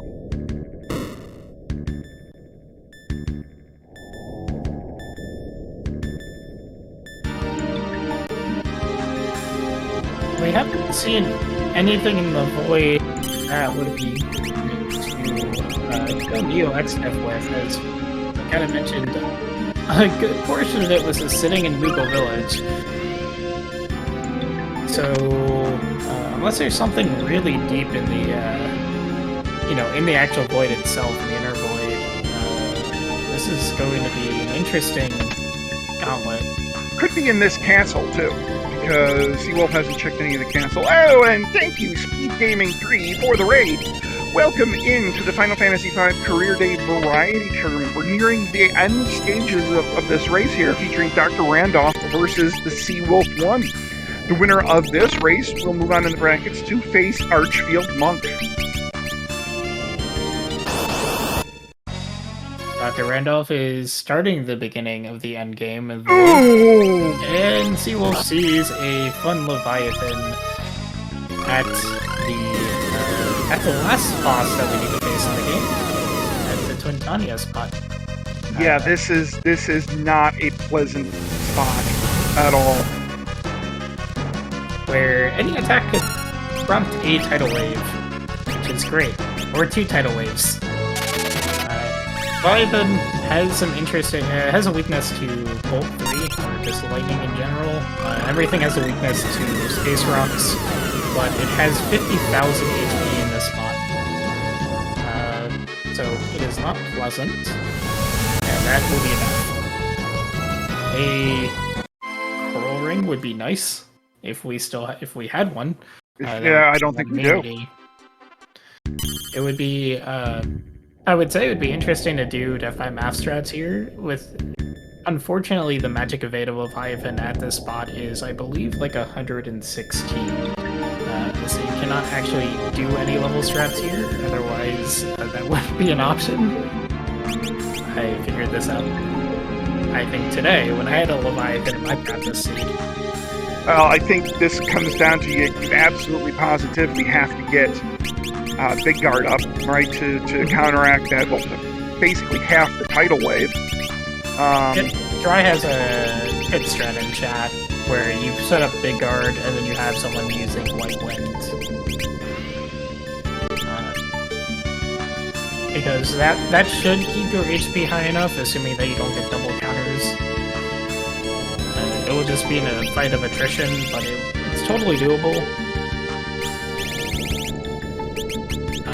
Other methods, Skill Toss is just going to be too expensive, especially if that's going to be your way to get through Neo-X stuff. But there are ways, it will be a long fight. You're gonna want Summon for Golem. The physicals will do a lot of damage. But Big Guard, I think, has to be your sort of first action in this fight. Yeah, definitely. Big Guard, and then looks like he's gonna go with X-Fight strats. Probably not a bad idea. The only issue with X-Fight strats is that's what opens up the possibility of double counters. But so does Meteor, so... This is unfortunately one of those bosses that, unless you have certain particular items or particular things, it often comes down to just beating your head against said wall, and eventually you'll get through it. Mix Thunder Scroll, maybe? Yeah, that will eventually do it if you don't get killed on the setup. Yeah, the Guild Toss strats is possible, but Seawolf does not have that much skill to play around with. So I think if he used Guild Toss strats to be Leviathan here, he would be out of, or short of skill for the Neo-X stuff fight. The way he can counteract that is he has Magic Lamp, which will get rid of one of the targets for the Neo-X step, which is the final boss of the game.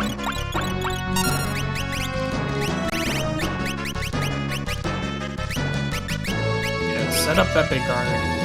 You can kind of see how Brother Randulf should quickly sort of catch up here. And not X-Zone Odin in this spot. You can't X-Zone Odin at all. Odin is heavy. You could theoretically break Odin if you had Break Blade. That would be a perfectly valid strat. You cannot actually cast Break on Odin, because the magic evade is higher than 100. Also an issue here, Seawolf is attacking with a katana from the back row. That's not a good thing. That's going to have the nominal damage he can do.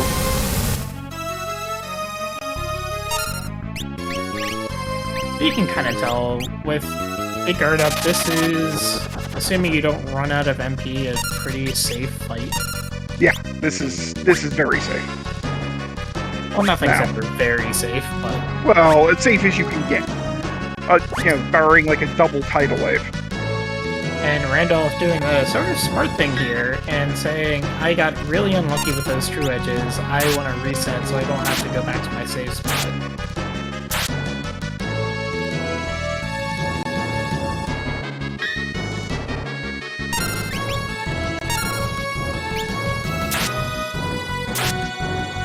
I did say that this is sort of one of those bosses that we still had out there that would not be pretty to face.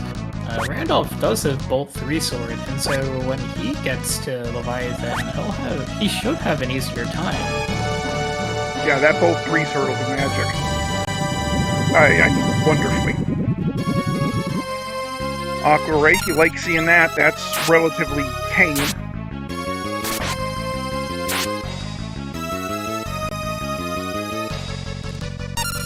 See the power of Shell. True Edge is basically a couple turns of Meteo per person.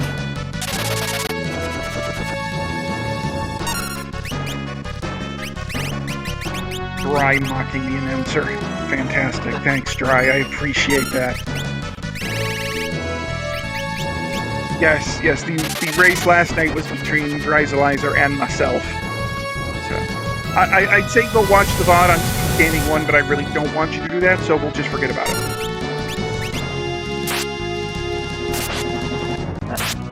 Dry's too nice to actually be mocking me. Yes, I know. It's not like me.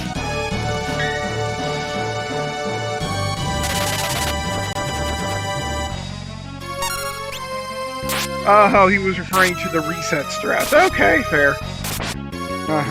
Yeah, I'm sure it had no double meaning whatsoever. Only if you were searching very hard for it. Well, I apparently was. That's what we do. Dr. Randulf should be close to finishing this. So there's... Well, the Bolt 3 sword is nice and very... It only gives you advantage if the boss actually has a weakness to it. And so it's not terribly great. But we do get the Odin kill from Randulf, and so he has Chimera Brain and Biblos up next, both of which are able to be instant killed. Yeah. See if Dr. Randolph knows the instant kill for Biblos, because Seawolf took him down relatively quickly, but still could have done it even quicker.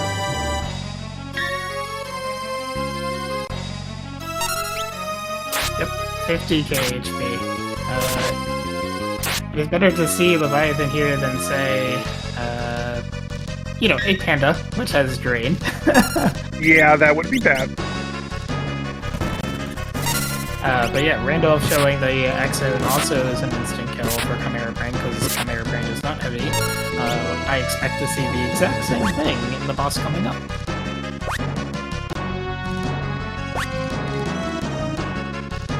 So we're gonna, I assume, see the power of Bolt 3 Magic Sword, where Seawolf is doing about 2,000 per attack. There's Sildra. Alright. That's your endgame right there. There's endgame for Dr. Randolph. Because Randulf had no endgame until that exact chest.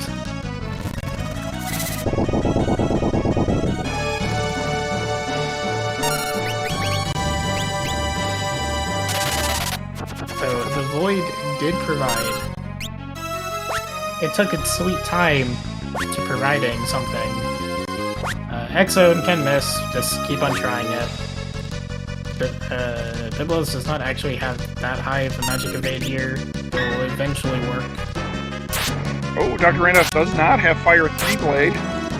At least you didn't put on Holy Blade, because for some odd reason... It absorbs Holy. Very extraordinarily weird.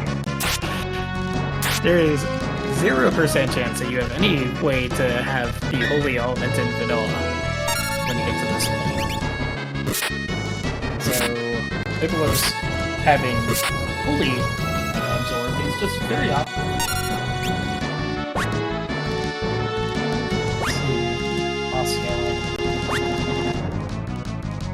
Let's see what Biblos has in terms of magic ability here.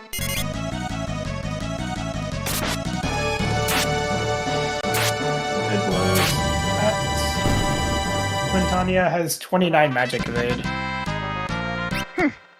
Oh, but this isn't Twintania's spot. This is the Hell Pyramid.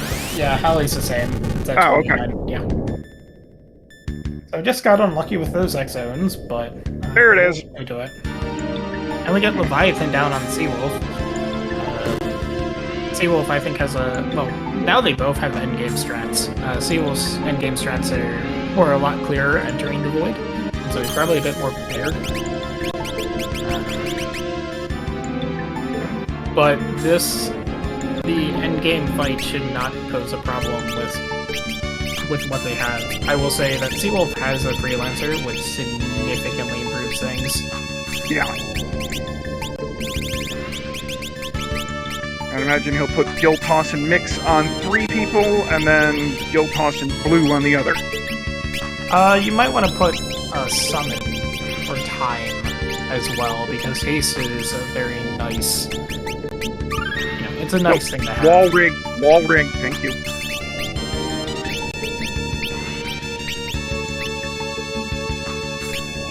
Yeah, you get the summon for, you're thinking... Golem. Yeah, well, I guess if you have big guard, it's not that big of a deal. Yeah. I would do time, because haste. True. But with big guard, Almagest isn't going to kill anyways. No. The issue is if you don't time it correctly, then you can get into a very awkward position where you have one phase left, and regardless of big guard, if you get double Meteo at the end, it comes down to luck at that point. Especially if it follows right from an Almagest. So we'll see the power of Bolt 3 Spellblade in a second from Randulf.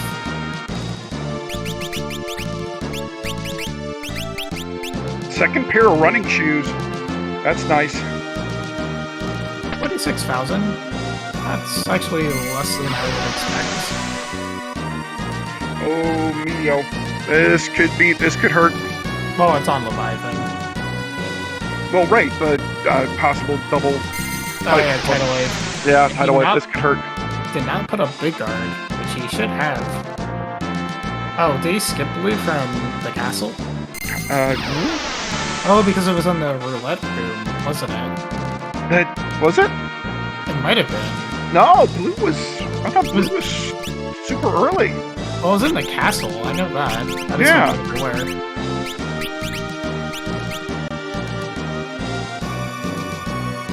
Yeah, that's what. Yeah, okay. So King confirms that it was in the first floor chests.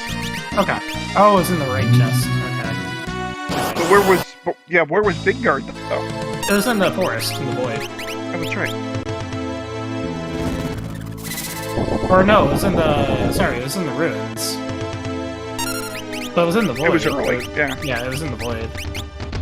So, for those of you unfamiliar with the final bosses of this game, X-Step and Tree X-Step, as we call them, and Neo X-Step, what we're going to see here is sort of the classic ending. We're going to first start to mix something called a Life Potion, which is a Phoenix Down plus Revivify, or a Holy Water, and that will give you immunity to instant death, which White Hole gives you 2 status effects. It gives you Stone, and it gives you Death. And so if you're immune to one of those 2 status effects, you are immune to the entire attack. The next thing we're going to see is a mix known as Samson Power, or possibly Dragon Power. If you use the Dragon Thing and a potion, that will temporarily raise your level by 20. Samson Power, which is a Revivify, and an Antidote, which will raise your level by 10. And so the idea here is we're going to raise our level to about 100 or so. The optimal level in terms of the amount of gil you have is 92. But around 100 should be fine, and then once you start setting that up, you are going to hold A until you gil toss or throw money at the boss until it goes away. So the state of the end game for most seeds is you throw money at your problems. Yep. Yeah, exactly. And the nice thing is that Tree X-Step here will only do White Hole and an occasional physical attack until it is actually attacked itself. So if you time it right, 6 gil tosses take down Tree X-Step, and then 7 take down Neo X-Step. And really, you can get by if you time things just right. Tree X-Step will maybe get 1 attack in after you start gil tossing, and Neo X-Step probably, again, 1 attack in there, maybe? Yeah, Neo X-Step, it depends on the ATB. X-Step, even without haste, you can conceivably get away without having an attack on. The worst that can happen is if you're 1 or 2 gil tosses short on X-Step before he gets an attack, because at that point he can Meteo your party. Normally you'll see Flare come out, which is a single target, and with Big Guard up won't be a problem. Meteo is just a roll of the dice, although I think Blue and Dan should be safe at that HP.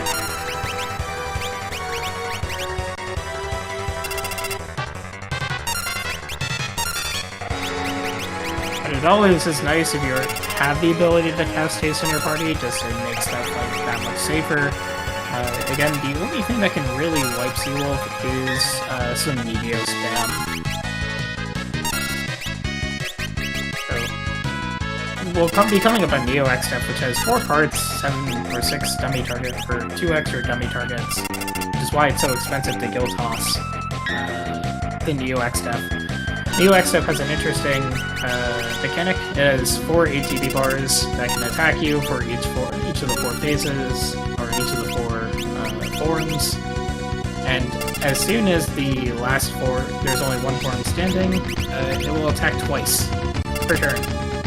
And that turn will include everything that I could possibly do, including Almagest, which is sort of the holy-based ultimate attack, and Meteo, which is the Space Rocks of Doom.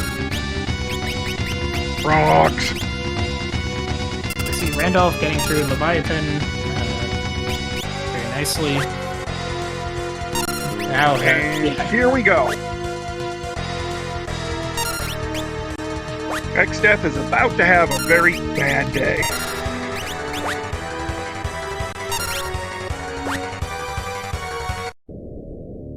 The void begins. To devour X-Death. W-H-Y question mark.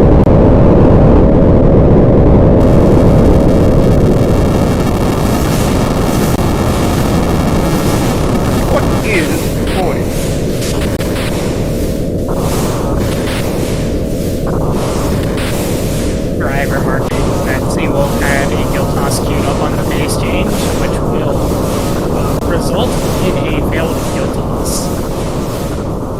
Which may not be a problem money-wise, but the ATB is, quite frankly, very poor on Seawolf's side right now. So, if Seawolf wants to, if he's afraid of his guild toss situation, he can magic land 3 times, get the Odin True Edge off to kill the back portion of Neo X stuff. Save a little bit of money that way.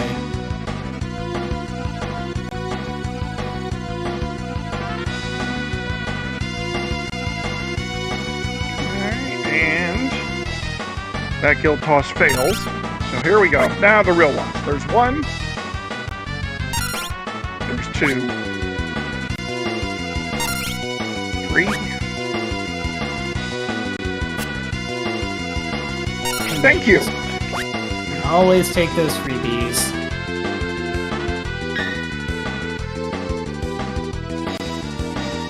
Laws and physics are broken. I'm pretty sure it's been broken for a while. 5, here 6. 3 out of the 4 pieces of X-Death are dead. And you're just hoping to throw that guild toss there, and there it is. GG. To Seawolf, finishing with an official sort of SRL, or not SRL, we're past that at this point, race time of 1 hour, 45 minutes, and 16 seconds. GG's to Seawolf, who will move on in the bracket to face Archfield Monk in a race of Dragon Warrior 1 racers as well, randomizer racers as well. Fair number of you Dragon Warrior 1 endo racers in the Final Fantasy V community. Indeed. Ah, there's Odin. There's Odin! Hey, look, about time! Yay, finally.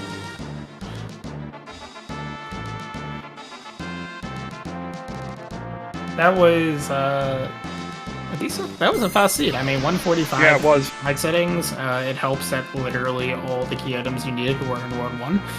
Yep. And you had direct hits. Yeah, and yeah, Dr. Randolph should, by all accounts, be sub-2ing this as well. But we are joined here by the race winner of the theseawolf1 here in chat. Seawolf, GG, sir. Nicely played. Thank you. That's a Medio and times 6 and Kuzar. Sounds a better be a boss. Yeah, except for, you had that little bit of an issue with the, what was it, the Hiryu plant? Hiryu plant was a little silly, because I didn't have direct, I couldn't aim my big hits. So once the 5 flowers showed up, I'm like, well, I have Berserker and 5 flowers, so it's gonna suck. Let's reset and try it again. Yeah, it's nice that you immediately went back there after getting a couple levels, though, because it was a required spot. Is there is the easiest thing to fight still? Like I get the levels in the I fought the Karnax to get the levels in the woods there, the Nax dogs there. Got 4 or 5 levels. Okay, now I can withstand stuff. I can enough mana to cast Titan and Ifrit, so I can kill the flowers and kill the boss. And then once I had that fight done, I had enough mana to cast Meteor. So here we go. So, you're looking for the last tablet and you're checking hints, and you get that hint for Ancient Library has the last tablet you're looking for. What was going through your mind at that moment? Not much. Just the 2-minute check to get that first boss. If it's there, awesome. If it's not, now we have to do every check in the game till we find the fire. So, not much to think about. Just try the first one. If it works, great. If not, start punching bosses and say, "Where's my fire? Where's my fire?" And you got extremely lucky too. You in World 3 you did the tool pass check and got the Moogle suit, and it's like, oh, here is all of the end game. Yeah, see, my first thought was like, I gotta find either Moogle suit or Mirage. I gotta find Samurai or Gutoss somewhere, or Leviathan, or I had Summon 5, it was fine, but I didn't have the elemental summons. So I was like, I gotta find either Bahamut or Summon or Leviathan or Sildra or something. Well, no, you didn't have Summon 5. Summon 5 was also in the village. Yeah, that's Summon 4. That's right. I was trying to find Sildra as my backup plan. So Sildra was actually in the castle portion of the Void. So yeah, if I didn't have Samurai, I would have been digging those chests out. So yeah. Yeah. Dr. Randulf actually had no endgame strat going into the Void and got bailed out sort of by finding that in the Void. Because I don't know what he would have been doing otherwise. Yeah, not sure. It was kind of funny because, Dr. Randolph was looking for Tablet 2 out of the steamship while you were looking for Tablet 4. And one of the first things he did was he followed the sandworm bait that you guys found in World 2 somewhere. This is an excess castle. Yeah. Okay. At Sandworm's location led to the Mirage Radar. And the Mirage Radar was surprisingly lacking of any good stuff at all. I mean, it wasn't much to get in there. We had the 3 spells. We had Fire 3 and Ice 3 found just in the travels. I think Black we found. Was that Moogle Village as well? Black 6? Yes. Yeah, okay. So, yeah, the goal was to find either Black Mage or Black 5, Black 6 to get those big boom spells, worst case scenario. Yeah, Mirage I didn't even think about because once I found Moogle Village, there's no point in Mirage. I have Mix, I have plenty of Dark Matters. I killed a bunch of bosses that gave me Dark Matters. So I had Death Potions available. I had Shoat in my summons. Yeah, I mean, I had basically anything I wanted to do to kill a boss that was vulnerable, I could kill it. Yes, just a reminder to you that Biblos is not heavy, and so Exone would have taken care of Biblos. I thought about, I was just concerned about the Magic Evade there. That spot's always rough to hit with kill spells. 29. That wasn't bad. I wasn't sure about the math on it, so I was like, I wasn't scared because it's Biblos. I'm like, okay. And I reset because I big guarded and I optimized into a wall ring, so. Yeah, we noticed. I give Biblos like, big guard, I'm like, nope, reset, and go right back and just turn on Black 6 and everything gets Fire 3. I don't care if you are heavy, you're also Ashes. So, jumping back to the race real quick, Dr. Randolph is doing some mixed strats. Should want to eventually use an elemental power mix, which is the holy water and eye drop mix. But seems to be doing a lot of meteor right now. Dr. Randolph did use an elemental mix on Ferris, which is his only Sildra user. Does he have Nick? Nope. He's rolling with 4 white mages. Oh, okay. Yeah, I almost bought White Mage, but I passed on it. Meteor is it's not going to be remotely good for the for Neox stuff though. That's the issue, right? Because there's 6 targets, right? There's 2 dummies and 4 actual parts. Yeah, Meteor is that weird thing. It's like non-elemental, does great damage, hits 4 times. It's good at every boss in the game, except the last boss. And Sandworm. And Stalker. So you get to the Twintania spot and you see Leviathan, which you're What's your thought there? I was in Tidal Wave twice in a row. I like a Tidal Wave twice in a row. Now, once I went back, I just went to my save point. Like, look at my abilities real fast. I don't want to leave the void and scour the world for coral rings. Let's see what I have in my back pocket. And I remember an X fight from Kuzar. I'm like, well, I'm not great weapons, but if I whack him with a sword, he's only going to entangle me. So that's the worst case scenario. And once you have big guard up, you can do big wave twice. I don't care. So what prompted you to, instead of continuing on with the void, knowing you sort of had these summon 5 strats in your bag, to leave the void and go sell off items for the guild toss strat? Is it just you're more comfortable with that, or guild toss was pretty faster at the end, and also I just needed to. I had the back pocket summon, but I didn't have any summons yet. So I was like, I'm happy to the void basically. All the half chests are gone, and I haven't found Leviathan or Silver. No, I mean at that point you had Leviathan from the Moogle Village. That's right, yeah. I totally forgot about the Moogle Village. Once I saw Samurai, I'm like, never mind, we're good. And I started running. Okay. So yeah, I forgot Leviathan, but yeah, no, I knew I had a bag full of crap. And just like I just go to a shop and dump this and make 200,000 gil easy. And Dr. Randulf has gotten past Ted and is now moving on to Ned. Go Doc. So you move on to the next round. You move on to the Boss Hunt Black Bingo Blackout against an old nemesis, right? Archfield Monk, also from the Dragon Warrior 1 community, which you and I hail from. Yeah, I mean, Archfield's a high-quality player. Just do it. Archfield routinely is top-ranked, and if not winning entirely, and knows his stuff. So, no. Blackout Bingos, it's interesting. I haven't done any of the Blackout Bingos yet. I haven't practiced it. Basically just 25 boss rush, and hope you find your 25 bosses. Not much else to it. Now, you want to go to places like, you want to go to Excess Castle where there's 3 boss fights. You want to go to North Mountain in World 3 where there's 2 boss fights there. You want to go to the Ruins where you have the Meteor spot, the Ruin spot, the Catapult spot, and the Inside Ruin spot. So the fact is the seed gave you all the key items in World 1, right? They were all accessible from the beginning. How happy were you that it was not a seed that put you through Fork Tower? I didn't care so much because I had X-Fight if it was nasty on the one side, and I had Meteor was bad on the other. Like, I had Fork Tower's bad. I had Mix, I had Meteor, I had X-Fight, I had, I wasn't really afraid of. I had Image, I had Throw, I had all the oddball, like, even had Hide. If the show was up there, I could, poison shoot and hide and just wait for him to die. So I had all the dumb tools available. Just had to, find stuff, and it was all given to you. The other thing is, you didn't see him personally, but Randolph found Necros on top of Hiryu Valley. So Randolph knew going into the Void that there was not going to be a Necro wall. Yeah, the Necro wall. My party wasn't really that scary. Just yeah. You had Big Guard, right? That always helps. Yeah, Big Guard was fine, and just had summons. If I wanted to go and do summons, and nuke all the shells. Go before I killed, so I wasn't going to get a cutscene for that, so it would have been the full fight. But, nah, I mean, again, the scary things would be Twintania and Helicarnassus spots. Didn't want to see Leviathan, one thing. I saw Bahamut before, thank goodness, so Bahamut's gone already. Pretty nasty bosses. On Mission, obviously, didn't make an appearance, so that was a nice plus. Mute Sword was available somewhere. Yeah, I bought it back in, I think it was Tool or Licks. It was really early I found it. So, it would have been a problem, just, didn't want to stop, reset, and go back and retool for that again. So how did you, I guess, you must have been pretty, I guess you were comfortable going into the Void this seed, because it kind of had all the tools. How do you feel about the settings in general?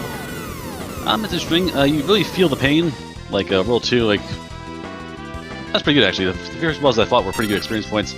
Purboros was a nice spot in that the tower. That was a good chunk of experience points there. The meteors paid off pretty good too. The main thing with these settings are like World 2 into Exeth. Like you can get involved in Excess Castle because Exeth is a beast if allowed to be. You can't find tools to fight him, and you gotta find places to get experience points. So this is a setting where until you get to the end game where you have amount of power, you're not going to be able to bypass bosses by brute force. Like I couldn't brute force past your plan. I had to get levels. I had to aim myself. I had to get more power. So things like that where like you have to have a trick in your sleeve to kill the boss. If you're in the void and come across a nasty spot in the void, like Leviathan, like I had to retool to do physical damage only, have big guard up, and take it slow because I didn't have all my tools to kill Leviathan were physical and slow, and I didn't have any coral rings to withstand. I couldn't cheat by doing coral ring, haste, and lightning 3, lightning 3, lightning 3. I didn't have the tools, so you cannot brute force past Leviathan at Titania. It just doesn't work. Yep, it's there are ways on other spots, but not that spot. If you're curious about the magic evade in that spot, it's like 110 or something. So it's a bad spot to be at. Just and this is the power, the risk of the fact that it has 2 actions occasionally, and besides, it can randomly do. Here, take 2,000 water damage. Can you stop that? Yes, no, maybe so. we see going to Randulf's side. We see Grand Cross coming out. We'll see what the status effects that he gets. I don't even want to think about it. It looks like old on Ferris and then death on Gloof. Well, honestly, not that bad. There are worse. Yeah. And condemn on Lena, it looks like. Oh, I didn't even see that condemn. Clearing that old out, which is important because Ferris is currently the person who has summon. Yeah, that'd be a real bad spot to have level 1 Ferris trying to cast Soldier.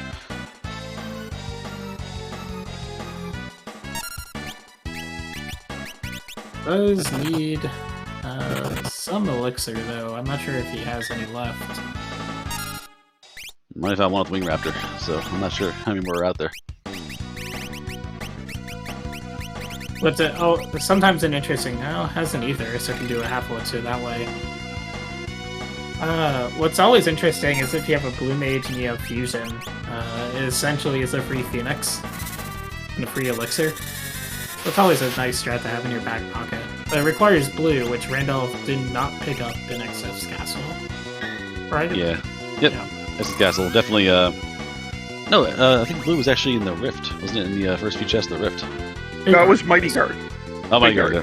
Yeah, so that was the payoff. Yeah, blue was the next to the castle, but the payoff was White Wind from... I got White Wind off one of the crystals, I think. I think so.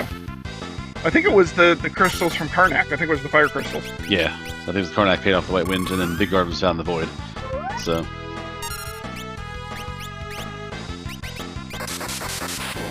And an Almagus comes out, but the shell saves them. And has Cure 3, so it should be... That's the other thing, I didn't have any Cure magic. I had a big plan, like, I'll put White Mage on one of my characters to be safe in the Void, and I had no Cure spells, so that was pointless. Until I found the blue. I was like, alright, great. White Wind. Yeah, I believe Cure 3 was in Mirage, but I might be wrong on that. I hear some... I think that was just a physical part that just got knocked from Randolph's side, and so I think has 2 more left. Alright, we'll probably get them down fast, because they get testy. Yep, just the Almagus part and the Grand Cross part. Which should go down at the same time, roughly. Alright, got one more up. Just needs to do some damage somehow. You can do some dark matter mix if you really wanted to, but this is where it gets scary because it can throw out Meteor and something else. Drain Kiss will work. Besides the Comet, which is also fine. Shouldn't have that much damage, or that much health left. The 2 heads do have, you know, decent. Their HP totals are pretty close to each other. The Thunderstorm should do it. And there it is. And GG's to Dr. Randulf, who finishes in 2 hours and 58 seconds.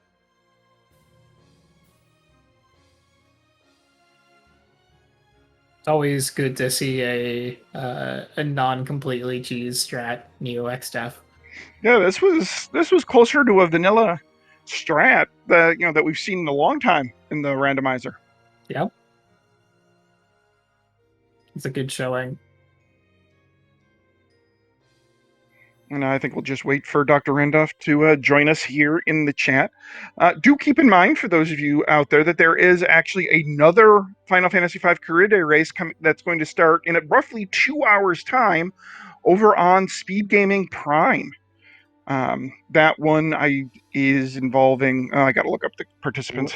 It is Winfox versus Freddy. Oh, there we go. Winfox and Freddy. Yet another race starting in about 2 hours. So, hopefully all of you that are here come back for that race in a couple hours. And 2 veterans of the randomizer for sure. So, can't wait to see what type of show they put on as well. Yeah, indeed. And then I believe your race is scheduled for tomorrow at 3 p.m. Eastern? Sunday. I would not be volunteering to track it if it were Saturday. Get no sleep and then immediately race.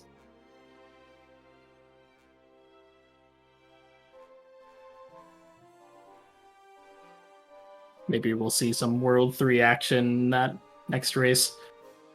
Yeah, even the last night race, we did last night for commentary was World 3's like, afterthought. We're going to the void. I'll see you later. Well, it should have been an afterthought. And we are joined by Dr. Randulf. Good game, Dr. Randulf. Exciting finish. Yeah, geez. You work on the actually having the fight X-Death and taking it down anyway. So good work.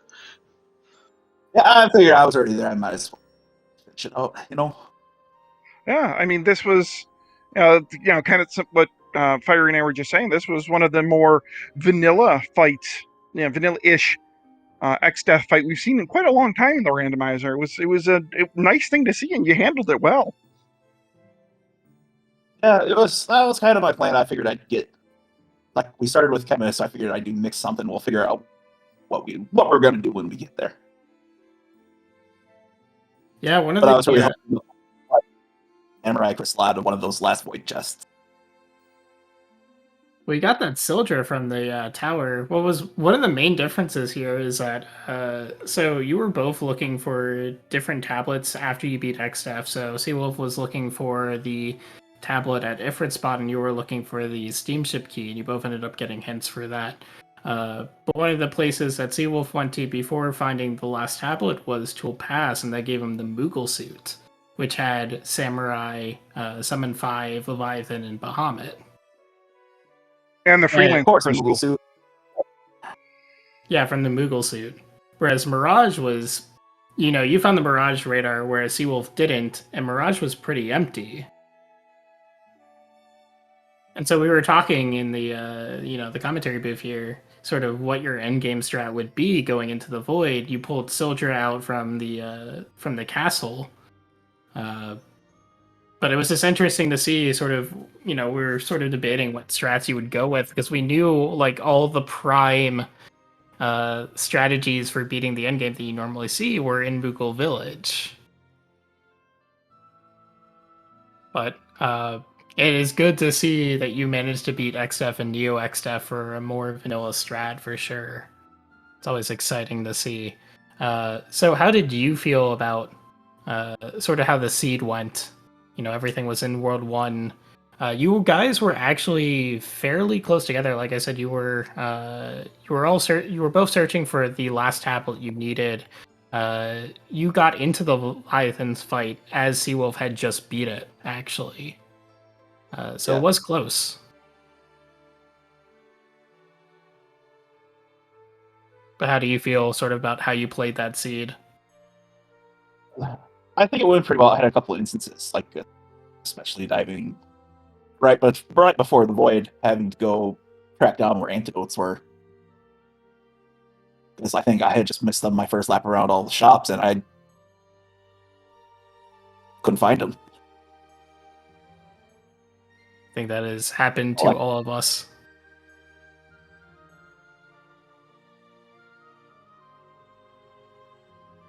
But no, overall, I think the seed went pretty well. It was kind of, anti-barrier and bracelet, and the first couple tablets just kind of fell in right away. Then it was just trying to track down the last one, and I was looking to actually double check a hint and see where that pointed me, and I felt like I was able to get going at a good pace. Yeah, you both you both got like a nearly sub-hour go mode, which is impressive, certainly in these flag sets, where you might not be dealing with such great damage potential. Although this time the castle gave you ×6 and Meteo, which I assume you were very happy to see. Oh yeah. I don't think there'd be a single person who wouldn't be happy to see that just laid right there. Yeah. Have at. You got those two, and you got the running shoes, right? And so it's just like, all right, we're good.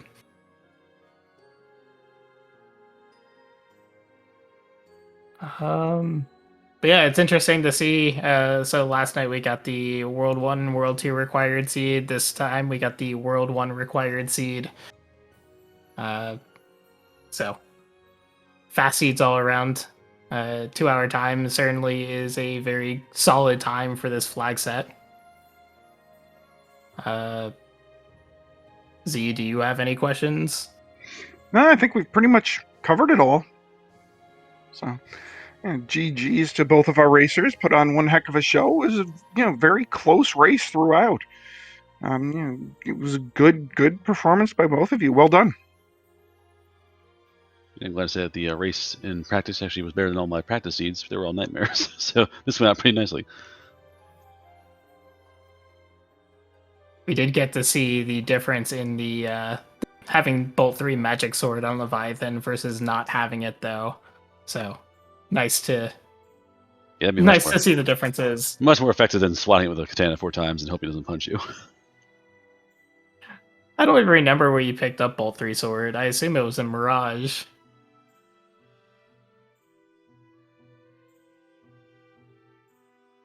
Yeah, it was interesting to see the divergences and seeing the hints were nice and direct when you needed them. Right, we were afraid actually for both racers that you two would be dancing around the last tablet for a while. Seawolf not going to the library, and Dr. Randulf, you not going to the meteors, which I actually expected you to go to the meteors eventually, sooner than Seawolf going to the library if there were no direct hints. But we got direct hints, which is always nice to see. The only one I didn't get wasn't direct was, I think, Underwater Baron. Otherwise, everything else was like, oh, go here for the Void, go here for this tablet, go here for this item. It's like Anti-Barrier in World 1. Well, thanks, game. So yeah, I think that is... any final thoughts about sort of the seed or the tournament, Dr. Randolph? It is unfortunate that your tournament run ends with this, as this is a single elimination bracket, but good to getting to the bracket stage. You had a very, very good tournament. I just gotta say this is a lot of fun, and I just Seawolf just played better this round, so I don't anything, so as the nature of the randomizer tournament, of randomizers in general. Rando's gonna rando, so sometimes you lose, and yeah, best thing you can do is just learn and go to the next step. So, but very solid playing from both of you guys tonight. Yeah, indeed, I completely agree. So yeah. So, Fiery, anything else to say here before we get on up out of here? No, not really. I will say once again that we do have a match later tonight in about an hour and 45 minutes in SpeedGaming Prime. So if you enjoy the Final Fantasy V randomizer and you are awake, make sure to catch that. And I will let you take us out, Z-Man. All right, sounds good. So again, do make sure you pop a follow to our racers here, Dr. Randolph or the theseawolf1. Want to thank our behind-the-scenes tracker, Kigalus. Always great to work with Kig. Fiery, it's always a pleasure to work with you. You're going to be coming back here, like you said, an hour and 45 minutes. You're going to be tracking the race that starts over on SpeedGaming. But I think otherwise, I think we're probably going to go off to one of the other SpeedGaming networks. And then I hope to see everybody back here in an hour and 45 minutes for another race. So until then, I hope everybody has a great rest of your evening, and I'll see you later.